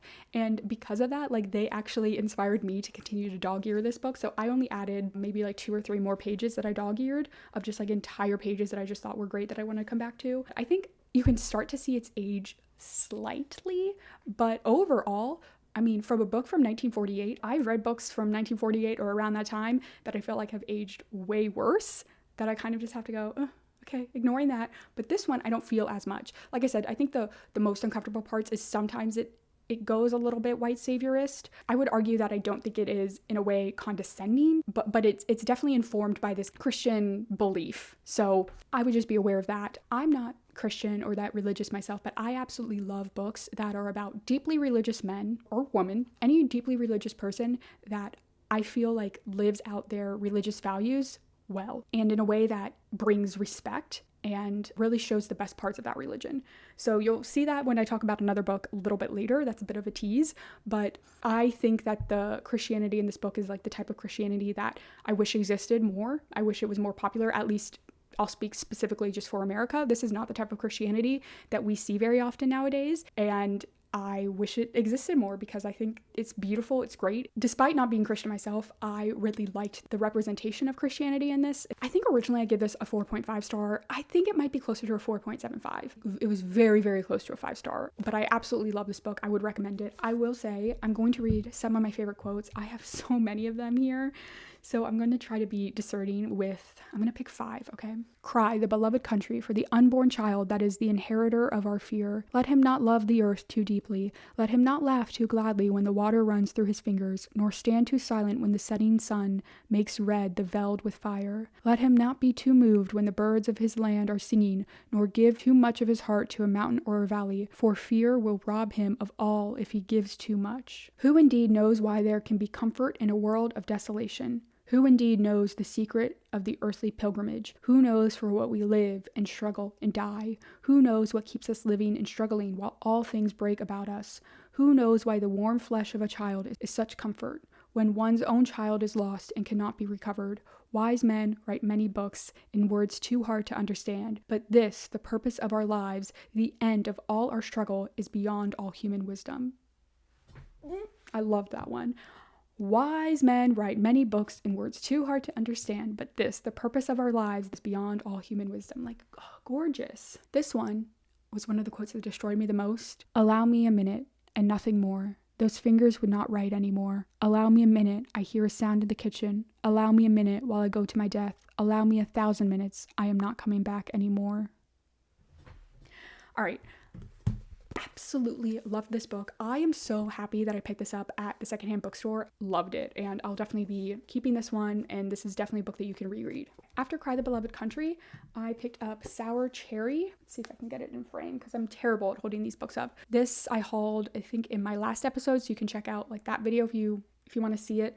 I literally just picked it up because of the cover. This was in the horror section, which is very interesting because I actually don't think this book is a horror book at all. It was in the horror thriller section, so I guess it was like a general spookiness. To me, this is fiction. This is just your general fiction book. I gave this 3 stars. So Sour Cherry is just a retelling of the Bluebeard myth. And so I think I might have enjoyed this book more. I don't know, I'm torn on this because on one hand, I think I might have enjoyed this book more if I was more familiar with the details of like the original Bluebeard myth and legend. And like therefore some of the reoccurring motifs and images and metaphors might have meant more to me as, oh, that is not only a metaphor, but that is also a callback specifically to Bluebeard. I say that. At the same time, I think if I had read the Bluebeard myth, this might have been boring to me because it is a retelling. Like, it is just a retelling. It doesn't, in my opinion, add that much more to it. I mean, as a retelling, it's good, but halfway through, I did get the idea that I would have liked this if this took place more in a modern setting. What we do get the sense of is that this is a woman who has experiences with this Bluebeard in this book, and she is telling the story of him. She is telling the story of all of his wives that he has gone through and what happened to them, and she's telling it in a fairy tale way. We literally open the book with, "This is a fairy tale, I say, but everything I'm about to tell you is also something that happened in another time, another place." We kind of switch back and forth between this fairy tale-esque setting and tone of a lord with his mansion, with his estate, with servants, with townspeople that worship him.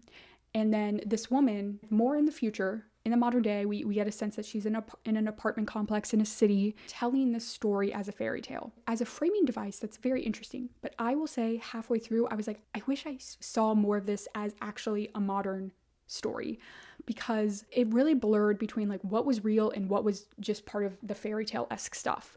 And I get that that was the whole point of the book. It just didn't work as well for me. I think someone could read this book, absolutely love it, and think it's amazing and 5 stars and everything worked perfectly for them. So that's why it's like a 3-star, because the writing was pretty good. It just didn't capture my attention as much as I wanted it to. The author, he's making a point about powerful men and using the myth of Bluebeard to talk about domestic abuse and how powerful men can sweep away their crimes and continue to get away with it and continue this violence upon other women. But unfortunately, I think that story would have made more sense to truly tell, really drive home the themes if we saw how that works in modern day. Like a lord getting away with it makes sense.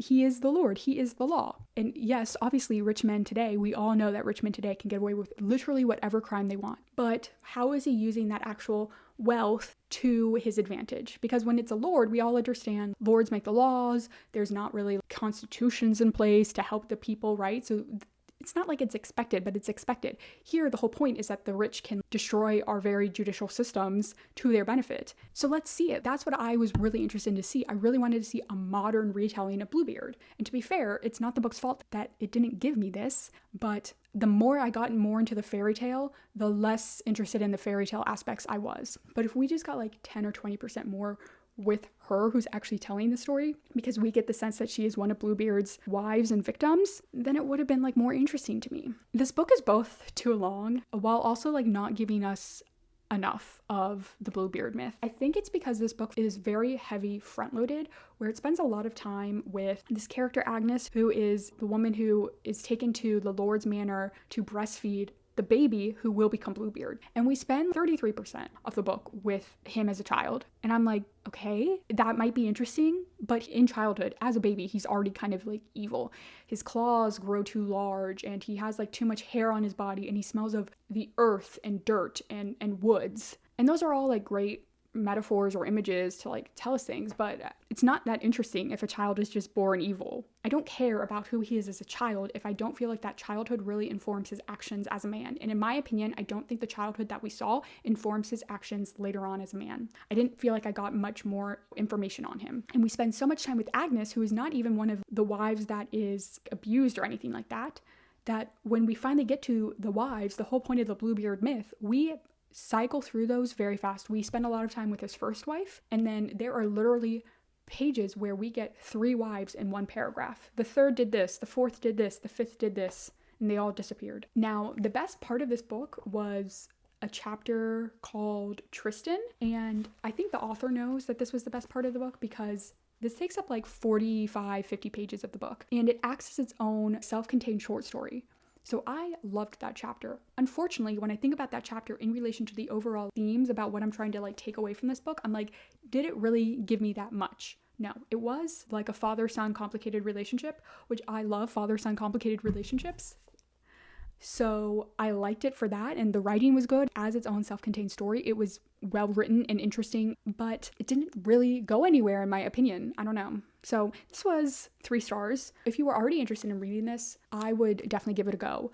But if you are not in love with it 33% of the way, I'm not sure if the rest of it, if the ending is really that strong, if it would make it worth it. This is not a book that I would write off if you were already interested in reading it. Next, I read Cannery Row by John Steinbeck. So this just is continuing my cause to read all of John Steinbeck's works. So this is the 2nd book of his that I've read this month. Obviously, I read The Grapes of Wrath earlier. This one was interesting. So this is another one of his short stories. Probably about a third into this, I was like, I mean, it's fine. I wasn't that interested in it. But then by the end, I really was kind of into it. I don't know. And I don't know why that changed, because I just think I started to really, the more time I spent with the characters, and this is a very character focused short story or novella, I don't really know. It's very much focused on the characters. I just didn't want to leave them, which is good because I think there is kind of a follow-up sequel to this. Although I don't know if it focuses on the same characters or if it's just going back to the setting of Cannery Row. I was like really charmed by them. And I just think it's a very interesting Steinbeck book because it's not really all that deep or complicated, you know, like some of his other books. In fact, I think it was written with that intention because I looked up this book afterwards, and in 1953, Steinbeck said that Cannery Row was kind of a nostalgic thing for a group of soldiers who said to me, write something funny that isn't about the war, write something for us to read, we're sick of war. And that's what he did with this. So I think that's really interesting. It just follows this cast of characters on a street called Cannery Row where they can like sardines and fish and gross stuff. They're all in this general state of poverty in a way. They don't live on like the nicest area, right? They're just like a kind of kooky bunch of characters. They're not even, I say that, but they're actually like not even that kooky. I think the kookiest is Mac, who's a 40-year-old man. He's homeless. And he's just kind of beloved and known as someone who's always going to mess something up. Everyone likes him, even though he's always asking them for money and like kind of conning them and scamming them out of money. He has a very like nice attitude and positive attitude, and people are just kind of drawn to him and they like him. So he has like this kind of group of guys who are all older, just floating through life, no real job. They get a job just to get enough money to buy alcohol, and then they quit their job until they run through the alcohol and the money, and then they go back. Despite that, they're just a nice bunch of fellas. You know, I don't know if nice is the word, but they're just a fun bunch of fellas to follow. We also get Lee, who is the owner of the local kind of convenience grocery store. He's very interesting. When did this get published? This was 1945. And when was East of Eden? 1952. So yeah, I do kind of wonder if Steinbeck liked the character of Lee, that he kind of came back to it and used it as a blueprint for Lee in East of Eden, because they're both, first off, their names are both Lee, they're Chinese. They kind of both have more wisdom and more social power and standing than you would first guess. I guess there's not like too much overlap, but I just thought that was interesting. I mean, Lee in Cannery Row owns a store, and one of Lee in East of Eden's dreams is to own a bookstore. I don't know. I'm gonna like think about that. Maybe I'll do some research to see if he ever talked about if Lee from Cannery Row was an inspiration for Lee from East of Eden, or if he just wanted to kind of take that archetype and do something more and really examine more this kind of Chinese immigrant. Anyway, I really liked it. Like I said, I was kind of mid on it. I was thinking this was going to be a 3-star read at the start, but I think just because at the end I was so invested in these characters, and it's a very small scale story. You'll notice I haven't told you what the story is about, because their story is really not about much. I think the biggest plot point in this is that Mac and his like group of guys wants to throw a party for Doc, who is kind of scientist. I don't even think he's an actual doctor, but he's a scientist who collects a lot of sea life. He is a well-beloved figure on the street, and they just want to throw a party for him. So this entire short story is just trying to throw that party, and you know, the obstacles that they run into. I will say this book is pretty funny just because it's so like lackadaisical in a way, but this is my favorite quote, and this might be one of my favorite quotes of John Steinbeck of all time. This is on page 61. Someone should write an erudite essay on the moral, physical, and aesthetic effect of the Model T Ford on the American nation. 2 generations of Americans knew more about the Ford coil than the clitoris, about the planetary system of gears than the solar system of stars. I read that sentence. I literally cackled out loud. I flung my Kindle down, because I was reading the book electronically through my library, even though I own a physical copy. Shh, don't ask questions. I flung my Kindle down. I didn't even finish the sentence. I got to more about the Ford coil than the clitoris, and I said, he clocked these fools. And it's very interesting because I feel like John Steinbeck himself listen, I won't guess on what he knows about, you know, the female areas, but he loves cars. I swear. I actually don't know this for certain, but I think he loves cars. He loves the Model T Ford. He talks about cars and mechanics, and he will spend chapters. He did it in Grapes of Wrath. He did it in East of Eden. He did it in this one, where he just will talk to you about cars. He always has a car have a breakdown, and we spend like a whole chapter trying to figure out what's wrong with the car. And I'm like, I don't really care. And he's like, I don't care if you don't care. I care. And this is an important part of these people's lives. A car not turning on was the worst thing in the world. You didn't have AAA to call and someone could just fix it with a new battery. Like, these things were very complicated machines. And so he would spend so much time on car descriptions. So I just thought it was funny that he wrote that in there, because I'm like, Steinbeck, are you talking to yourself? Are you talking about yourself?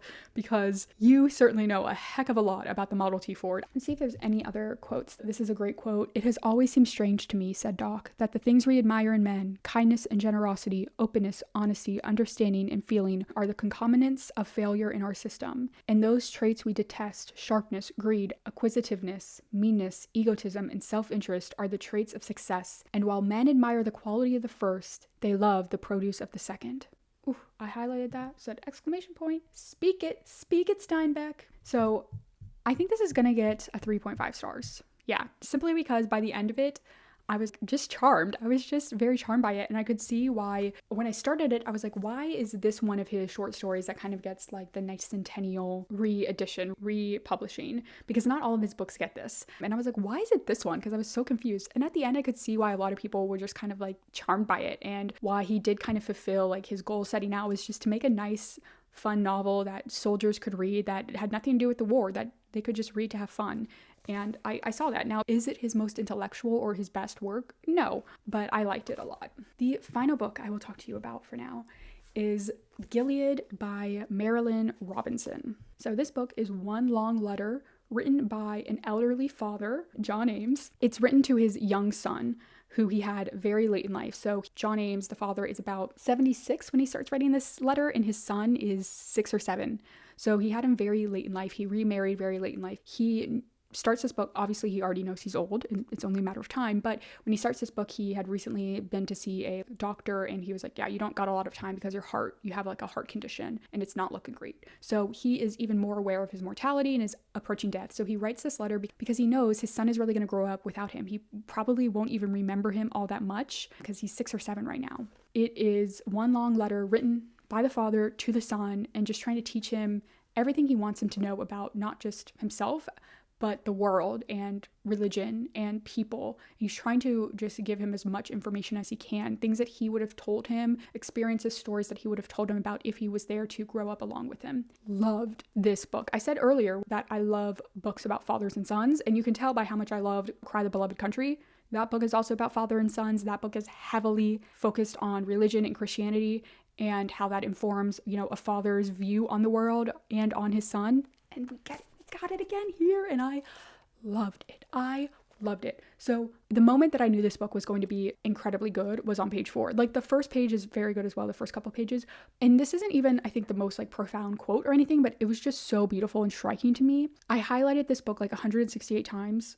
This was like my second highlight. Quote, I'm always a little surprised to find my eyebrows unsinged after I've suffered one of those looks. I will miss them. It seems ridiculous to suppose the dead miss anything. If you're a grown man when you read this, and it is my intention for this letter that you will read it then, I'll have been gone a long time. I'll know most of what there is to know about being dead, but I'll probably keep it to myself. That seems to be the way of things. That was just a moment where I was like, oh, this is going to be like very good. Not just good, which I started to feel the first, couple pages, but like very good. This was going to give me all of the feelings, the longing for such strong belief in an afterlife like John Ames has. And it did. It was very good. While this book is framed by this one long letter, there are lots of other plot points in this book. Like I said, John Ames kind of goes through his life, and he talks a lot about his father and his grandfather. His grandfather particularly is very interesting. All 3 of them were ministers, and his grandfather is a kind of a fictionalized character inspired by real people who was kind of a companion, I will say, with the abolitionist John Brown. His grandfather was very strongly anti-slavery as well. He was informed a lot by his views as a Christian. So we see in some ways kind of crazy figure of John Ames' grandfather and what that impact was on John Ames's father, and then what that impact is on John Ames. So there's that kind of plot point and plot line. There's a story going on in the present of John Ames's best friend's son comes back to town, who is also named after him. He's named John Ames, and they have a very complicated relationship. He's kind of the prodigal son who is returned. So there's that storyline, kind of understanding what actually happened there. Then you also just have his telling of his romance with his wife. Like I said, he remarried very late in life, and his wife is about 30. I got the sense that she was like 30 to 35. You get this kind of sense that they're very romantic, at least through his eyes, tender relationship, how much she means to him and how much he actually means to her as well, what they kind of both represent to each other, and the hope and love that they have for each other. And then you also just get, some insight into his relationship with his son. He really just tries to remind his son, time after time, like, I love you. I loved you. I've loved you from the moment I held you, and I love you still now, even when I'm gone. So there's a lot of things going on in this book, even though it kind of sounds like it would be boring because it's just an epistolary novel and it's just one letter. But anyway, this book was made for me. Emotionally complex father, prodigal son relationships, check. Old person reflecting on their life, check. Tenderness, respect, love for the mess of the world and for humanity, Check. This is very a life-affirming read. Our lives matter, our emotions matter, we as people, our very existence matters, and that is beautiful. A religious person living out the tenets of their religion and just generally trying to be a good person. Check. Again, I feel like this is a man who really believes in Jesus's message and he lives out those beliefs. Fantastically clever writing that was equal parts, like I said, life-affirming and philosophical and theologically dense. Check. This book is very theologically dense. At times, too theologically complex for my brain and for my like atheism, and he lists a lot of theological philosophers and stuff, so I got a giant reading list, like further reading from this book, so that was very interesting. So like I said, sometimes it went over my head or I had to read like a paragraph 3 times and I was like, okay, I still only got like 50% of that, but I think that's just me being like a little bit stupid. That's not the book's fault. Like the book is very smart. John Ames is a very intelligent, very well-read, very theologically sound man who knows all of the arguments, who has read all of the research and all the papers and the debates and everything like that, and he's presenting it and talking about it like with his son, who he hopes that his son learns this and knows this stuff too.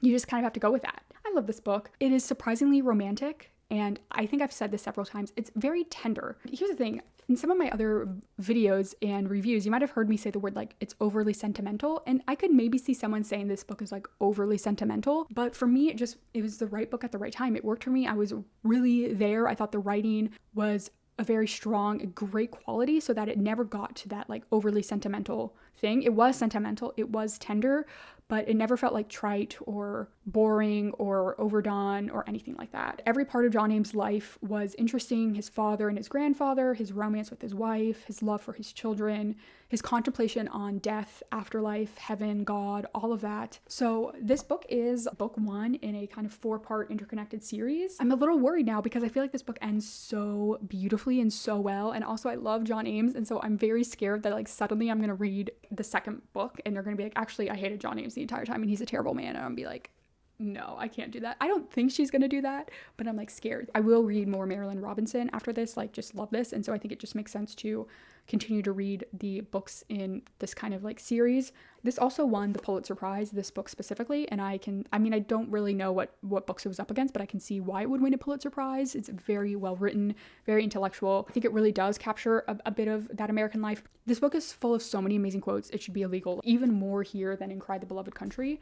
So I'm going to try to pick out just a couple, okay?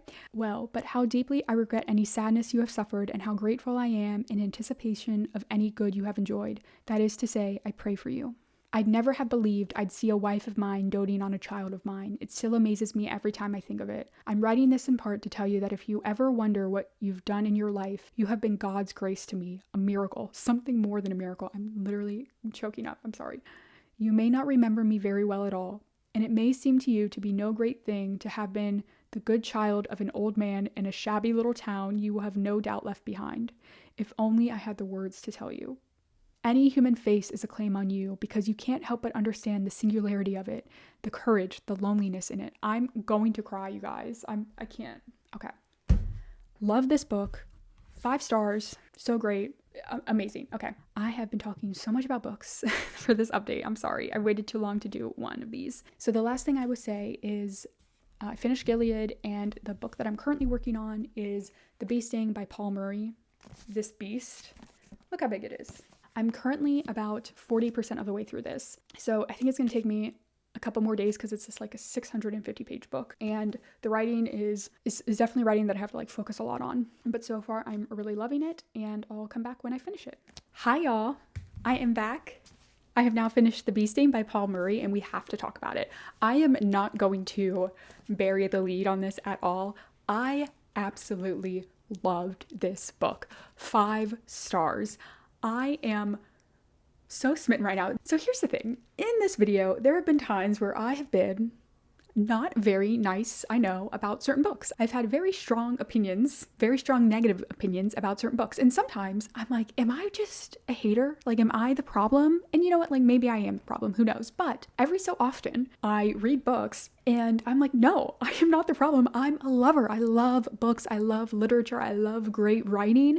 And it's all of these other books that just don't give it to me that are the problem. And not just this book, but this book in conjunction with some of the other books I read this month have like proven that to me, because This was 5 stars, and I believe this is the third 5-star book this month. At least 2, if not all 3 of those 5-star books, I would say are books of all time for me. Every so often, I just read a book, or you read a book, and you just know it's 5 stars, it's 6 stars, it's 10 stars. It's that, it just gives you that feeling where you're like, this is why I love to read. And I had that with The Grapes of Wrath. I loved Gilead a lot. And then we get to The Bee Sting. We close out this month incredibly strong. And this was a book that I was really unsure about how I was going to feel. I had heard good things about this book, but I'd heard good things about all of the books, really, I ever read. Heard great things about The Seven Husbands of Evelyn Hugo. The way people talk about that book, you would literally think it's a book that should have won the Pulitzer Prize, you know? So anyway, what is The Bee Sting about? So The Bee Sting follows the Barnes family.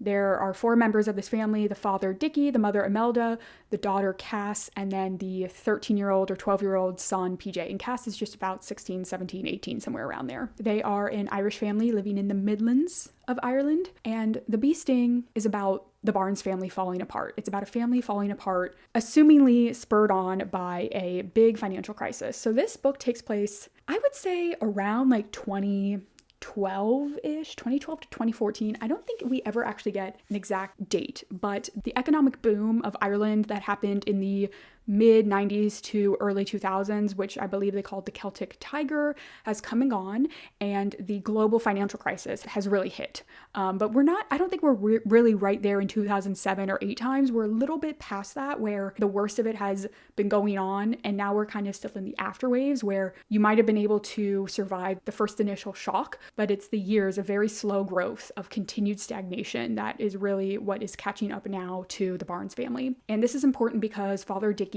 is the proprietor, or like the business owner, I should say, of a couple of local mechanic shops and car dealerships. So he is a car seller, and his father actually owns the business. His father is Maurice, and he's the one who owns the businesses, but Maurice is kind of retired, off living in Portugal, and so Dickie has been running the business for years now. They have been a pretty affluent family up until now, but Dickie has to start closing garages, he has to start letting people go, they're not selling any new or used cars. The family's really starting to feel the financial strain. And under this, and through 650 pages, we just watch this family deal with this and struggle through this time. But like all fantastic books, the book is about way more than just like that singular plot that might be the way that we're introduced to this family, but so much more is revealed. And this book is very heavy.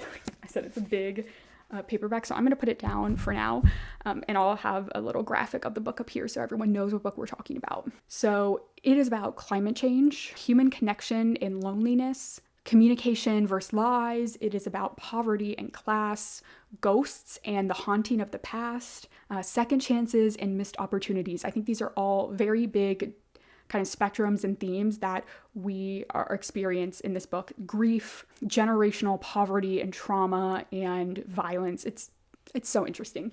Low-key, if I think about this book for too long, I honestly will go insane, because there's so much here, and it almost seems impossible for me to ever really talk about everything in this book, even though I really want to. I've been obsessively thinking about this book since I finished it. And I finished it maybe 3 days ago now, and I haven't picked up another book since, because I've just kind of been thinking about this, and I didn't want to immediately rush into another book. I really wanted to sit with this. If I had to pick one word to describe this book, or maybe to encompass my feelings while reading it, my reading experience with it, it would be anxiety.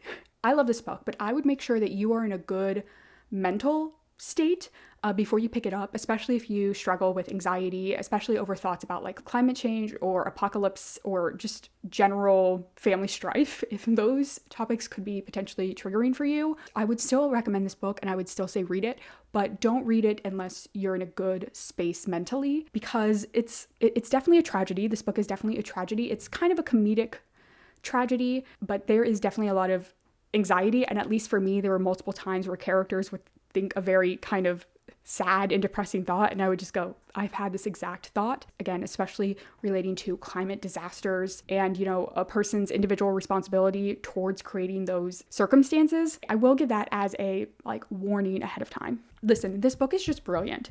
And I can tell you that it's brilliant because I finished the book, I was thinking about it, and then as I started to sit down to write out my Storygraph review, because I always try to review all of the books I read, actually write out a review, I went back to my annotations and what I was highlighting. And so I have 277 highlights.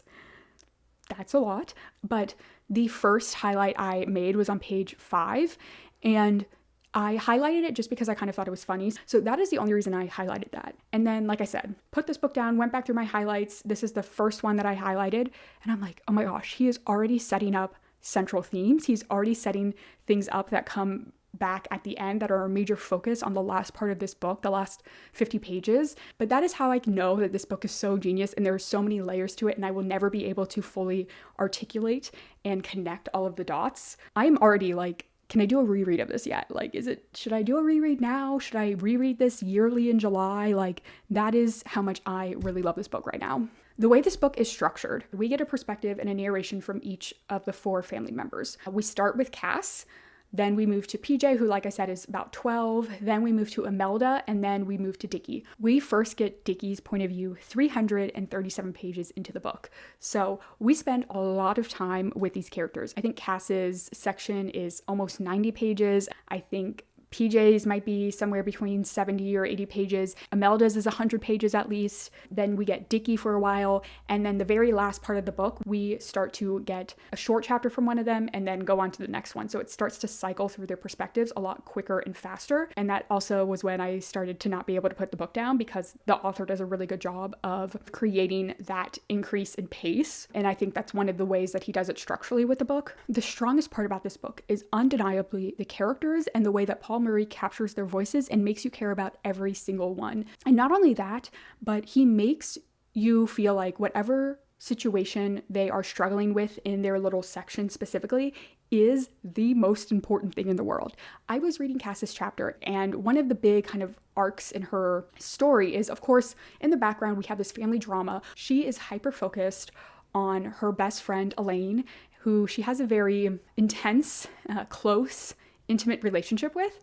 And she's starting to feel like Elaine is slipping away from her. She's like, am I cool enough for Elaine? Does Elaine still like me? What can I say to make Elaine like me? What can I say for Elaine to want to hang out with me? Oh my gosh, Elaine's hanging out with someone else that we hate. We always talk about how much we hate her. Why isn't she returning my calls? The way that Paul Murray writes, and you really just start to inhabit the mind of Cass. And maybe it's because I was a teenage girl and I felt like this. I felt very sometimes isolated and always having to play this game to make sure that my friends still wanted to be my friend. So some of this could just be me, my projections on it, but I thought he did an excellent job capturing her tone and, again, making you feel like all of this other stuff is going on, right? There is a big global financial crisis. Her family is falling apart. Her father's disappearing. Her mother is obviously struggling.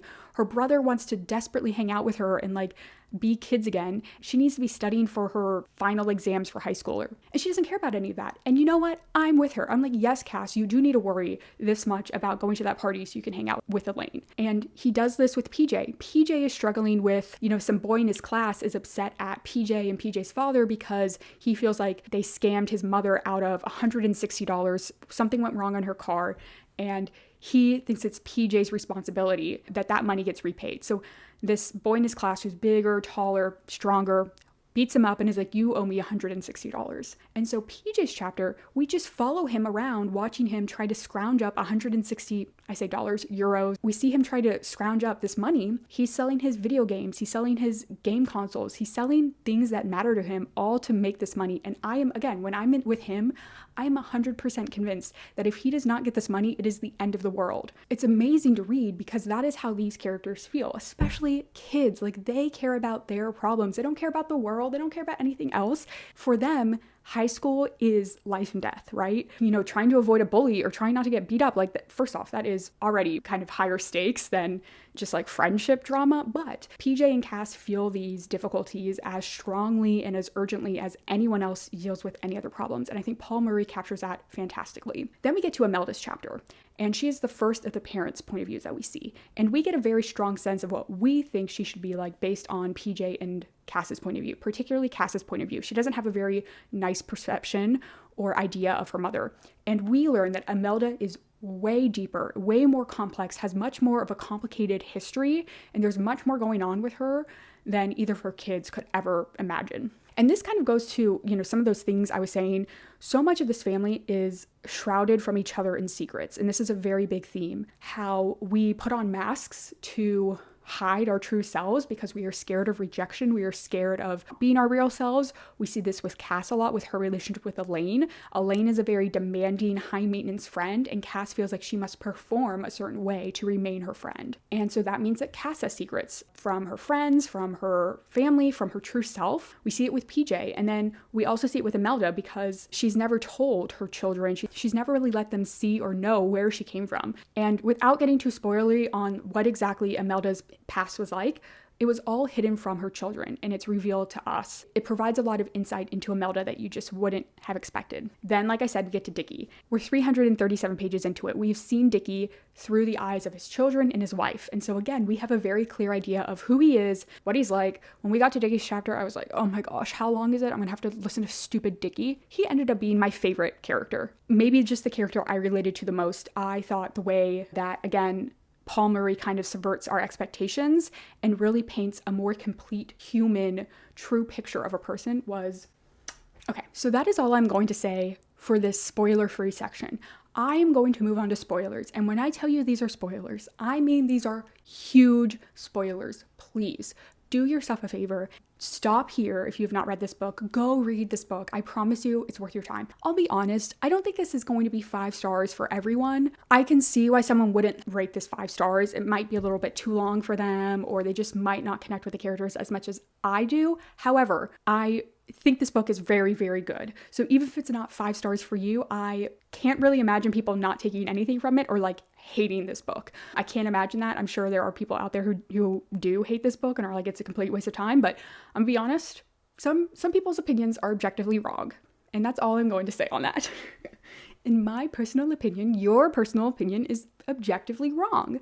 So go read this book. It is fantastic. I'm going to give you 10 seconds to skip to the next section where I do my wrap up, because we're going to go straight to spoilers for the last page. All right, spoiler section now. The ending. So I actually didn't know that the ending of this book was like controversial. I really don't think there's a lot of controversy here other than it ended very abruptly. So I'll explain my experience. Like I said, I'm reading on a Kindle. I read the last, 5 sentences? We get the penultimate sentence, which is from Cass, "Gray squirrel, you cry, and you grab your brother's hand." And then I had to click to the next page, and it said, "It is for love. You were doing this for love." And I clicked to the next page, and it said, "Acknowledgements." And I slammed my Kindle down on my bed, and I was like, they misprinted something. They didn't give me my last page in my Kindle. So I pulled out my physical book because I was convinced that's not the end of this book. And it was the end of this book. It was the end of this book. So I was flabbergasted. I was whoop, whoop, whoop, whoop, making those sounds. I was like, no, I was like, this stupid book. I was angry that was the end. So I can see why it's controversial. But then I think if you take 5 seconds to calm down and you think about it, it is so brilliant, it is so perfect, and I really don't think it's that ambiguous of an end, unfortunately. I'm going to go ahead and tell you what I think happened at the end of this book. At the very least, Dickie shoots one or both of his children. In my opinion, he shoots both of them. In my opinion, he kills both of them. I think that this is heavily foreshadowed in this book. I think it makes a lot of sense, perhaps the most sense with the themes of this book, and you can logic your way or interpret your way into a happier ending, but I have lots of reasons why I think he shot them. First off, so one of the first things I did when I finished the book, after I calmed down enough to be able to think, was I typed in Paul Murray, the bee sting ending. And I found this interview of him with, I think, the Australian broadcasting company, ABC, and he referenced this idea that, quote, "The opening of a book and the end of a book speak to each other." Well, the opening of this book has I hope one day it will go down as a very iconic line. "In the next town over, a man had killed his family. ... When he had finished, he turned the gun on himself, so we know that he did it with a gun. Everyone was talking about it, about what kind of man could do such a thing, about the secrets he must have had. Rumors swirled about affairs, addiction, hidden files on his computer." First off, Paul Murray himself said, if you want to know what happened at the end, look at the beginning. The next town over, a man killed his family. 2, the man had a gun. Dickie had a gun. 3, what kind of man could do such a thing, about the secrets he had. Dickie is chock full of secrets from his family. He's kept so much about himself from his family. Rumors swirled about affairs. Dickie had an affair. Hidden files on his computer. Well, we know he has hidden files or at least secretive links to files that someone else has on him, right, on his phone, because Rysart is uploading the sex tapes that he filmed of them without Dickie's consent. In my opinion, that right there should be enough, but there's way more. Shortly before all of this really goes wrong in that last section, Victor and Dickie are talking about, okay, this is like your final time to pull out if you don't want to go ahead and shoot Rysart, if you don't want to kill a man. Dickie asks Victor, like, how can I make sure my kids never find out about these tapes? And Victor tells Dickie, if you wanted to guarantee, it would be the kids you'd need to shoot, not your man. Again, we're putting that idea of the fact that Dickie could shoot the kids, right? That idea is firmly planted in the minds of the readers. Dickie, of course, runs away horrified, right? He like has a whole little, I'll call it, voiding episode of his entire body. He takes himself away from Victor, but by running away from him, he actually creates the scenario in which he ends up shooting whoever he ends up shooting because he's separated from Victor.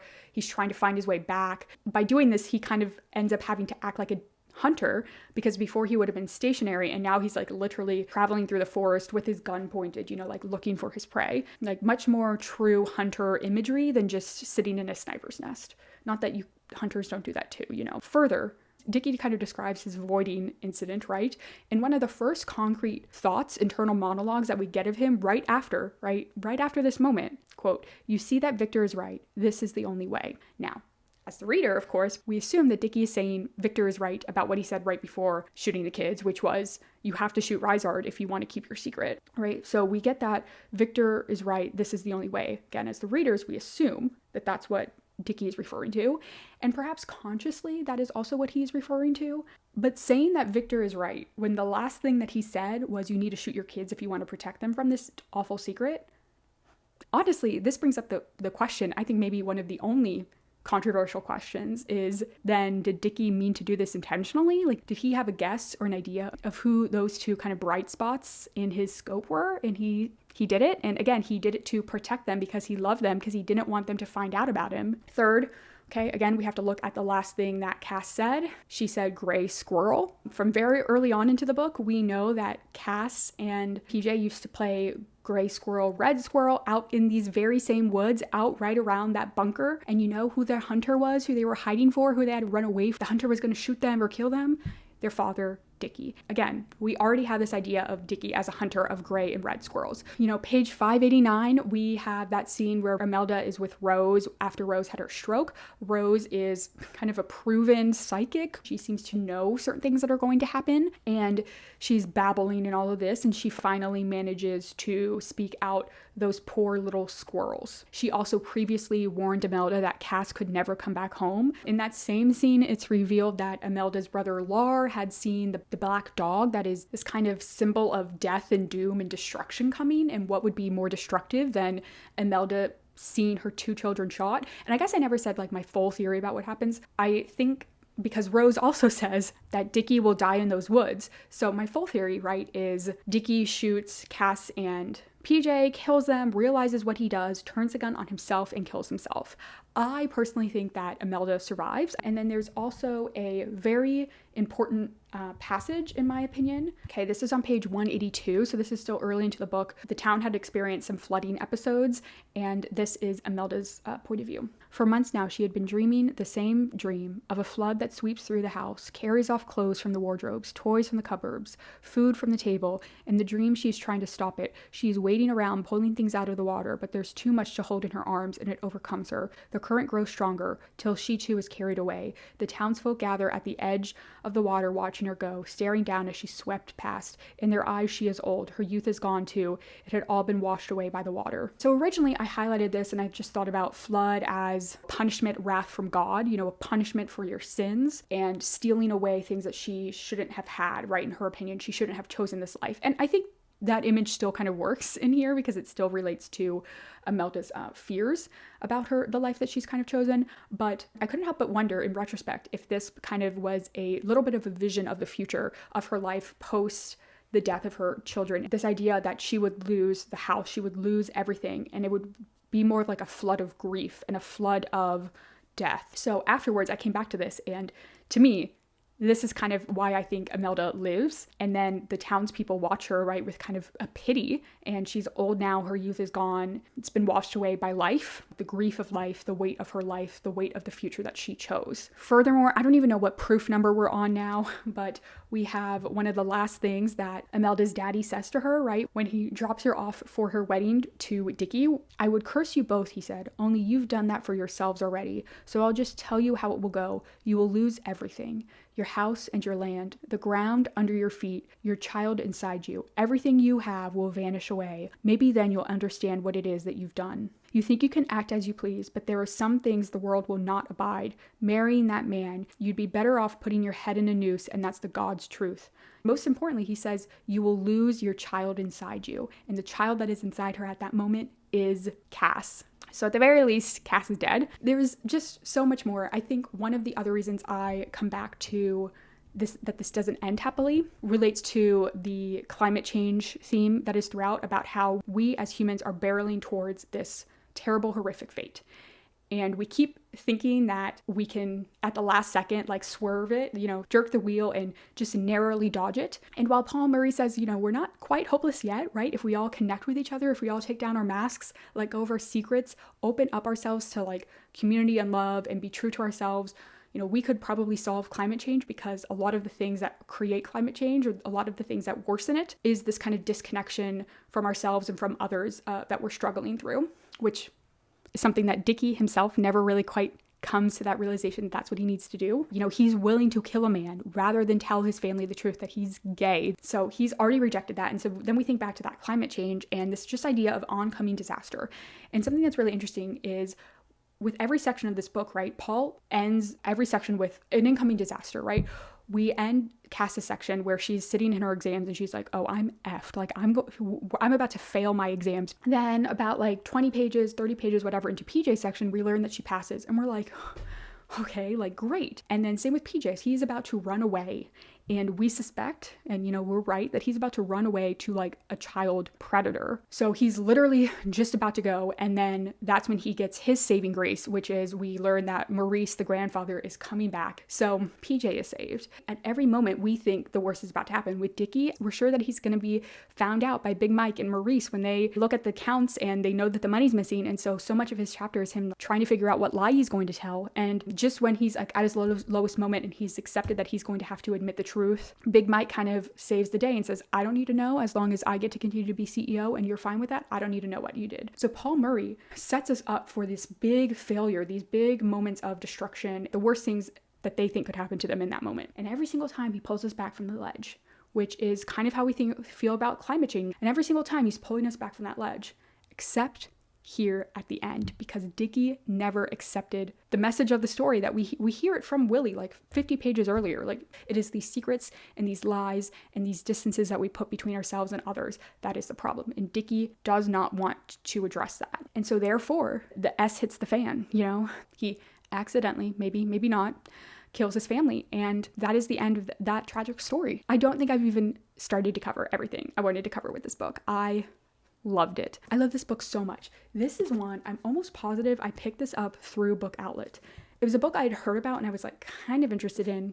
Got it for $6, maybe $7, I don't know, on Book Outlet. First off, it's one of the best physical copies of a book I've ever gotten from Book Outlet. No dots on it, in excellent condition. So it kind of just seems like fate that it came so pristine and it's a book that I love. Yeah, I don't know. Have I yapped enough about the bee sting? This video is probably way too long. I'm so sorry, but I loved The Bee Sting. I loved so many of these books that I read this month. This is perhaps the best reading month I've had so far this year. I don't know, I'll have to do a kind of end of year perspective on that, like which month was my best, but I don't know which book I loved more, The Grapes of Wrath or The Bee Sting. I would say I'd put them both above Gilead, even though I really loved Gilead. To me, The Grapes of Wrath and The Bee Sting are definitely the ones that are vying for that top spot, and I loved The Grapes of Wrath. I was like, this is going to be one of my new book of all times. And I was not at all prepared for another book to challenge it for the best book I read this month. Like, what? This is crazy. Please let me know if you read The Bee Sting, if you loved it as much as I did, what your thoughts on that crazy ending are. And all that's left to do is to kind of look at the final numbers for this month and do my wrap up. It is the end of the month, so it is time to look at our numbers and see how I did. Before I do have to confess something. I bought some more books, okay? So we have 3 books I need to add to my physical TBR list, which you can see here on screen now. If this is the first video of mine you've seen, I don't think I've shown this yet this episode, but this is the spreadsheet that I use to kind of keep track of all of the books in my physical TBR, who it's written by, when I added it to my TBR, the status TBR or read. So if we come down here, you can see the last 3 books that I added in, well, last like 8 books I added in June. So we will add these next couple books here. First up, Between Two Fires by Christopher Buehlman. Reading, I got this at the recommendation from a friend of mine who we both like A Song of Ice and Fire. That's how I met him. And he says that this is like one of his favorite books of all time. And it does sound interesting, but I'm also a little skeptical. The second book I purchased is Paradise Lost by John Milton. This I just bought because I want to read Paradise Lost. I don't know. I know this is a very important, very fundamental work in the, I guess, Western canon. And honestly, I just think this edition is just very nice. I like the snake on it. So we will add Paradise Lost. Okay, and then the last book I purchased, I don't think you would be surprised to know that I bought myself another Steinbeck. This is John Steinbeck's To a God Unknown. I bought it because I want to read all of Steinbeck. And yes, I don't have to own the book physically before I read it, but I know I'm going to own the book physically anyway. Like, I know I'm going to buy all of his books simply because I want to. I don't know. I feel like if I can read all of John Steinbeck's, I get to have as many novels of his as I want on my shelves. So that's it, To a God Unknown. All right, so time to look at the final numbers for the month now that we've added in these 3 books that I have brought into my collection this month. When we started the month, I had 37 books on my physical TBR. I read 10 books off of my physical TBR. I do believe I talk about 12 books in this video, but The 7 Husbands of Evelyn Hugo was just really me ranting because I had nowhere else to talk about it, but I didn't own that book physically, and thank God for that. And then Blood Over Brighthaven, I did own that book physically, but it wasn't on my official physical TBR spreadsheet because I bought it for a book club, and book club books are already going to be read, so unfortunately I don't get to count them, even though I kind of at this point feel like I should just be able to count them and put them on there. And if it helps my numbers, it helps my numbers. That would just be fun for me. But anyway, so 10 books off of my physical TBR this month, and then I bought 3, which means if I did my math right, which if I didn't do my math right, what did you expect? This is a reading channel, not a math channel. That means that I'm going to end July with 30 books on my physical TBR. So we are officially 17 books down. I have read close to 28 books, but I've added 11. I don't know. I don't think that's too bad of a ratio. What is that ratio? I'm reading about 2.5 books before I add a new book into my collection. I would like that number to be closer to 3 or 4 physical books read before I add a new physical book to my collection, but I am buying less books overall than I was at the beginning of this year. I know it maybe doesn't seem like it, but a lot of these books, how they ended up on my physical TBR is I was on Book Outlet and I was just not thinking about anything and just like, oh, this book is $6, buy. This book is $6, buy. This book is $6, buy.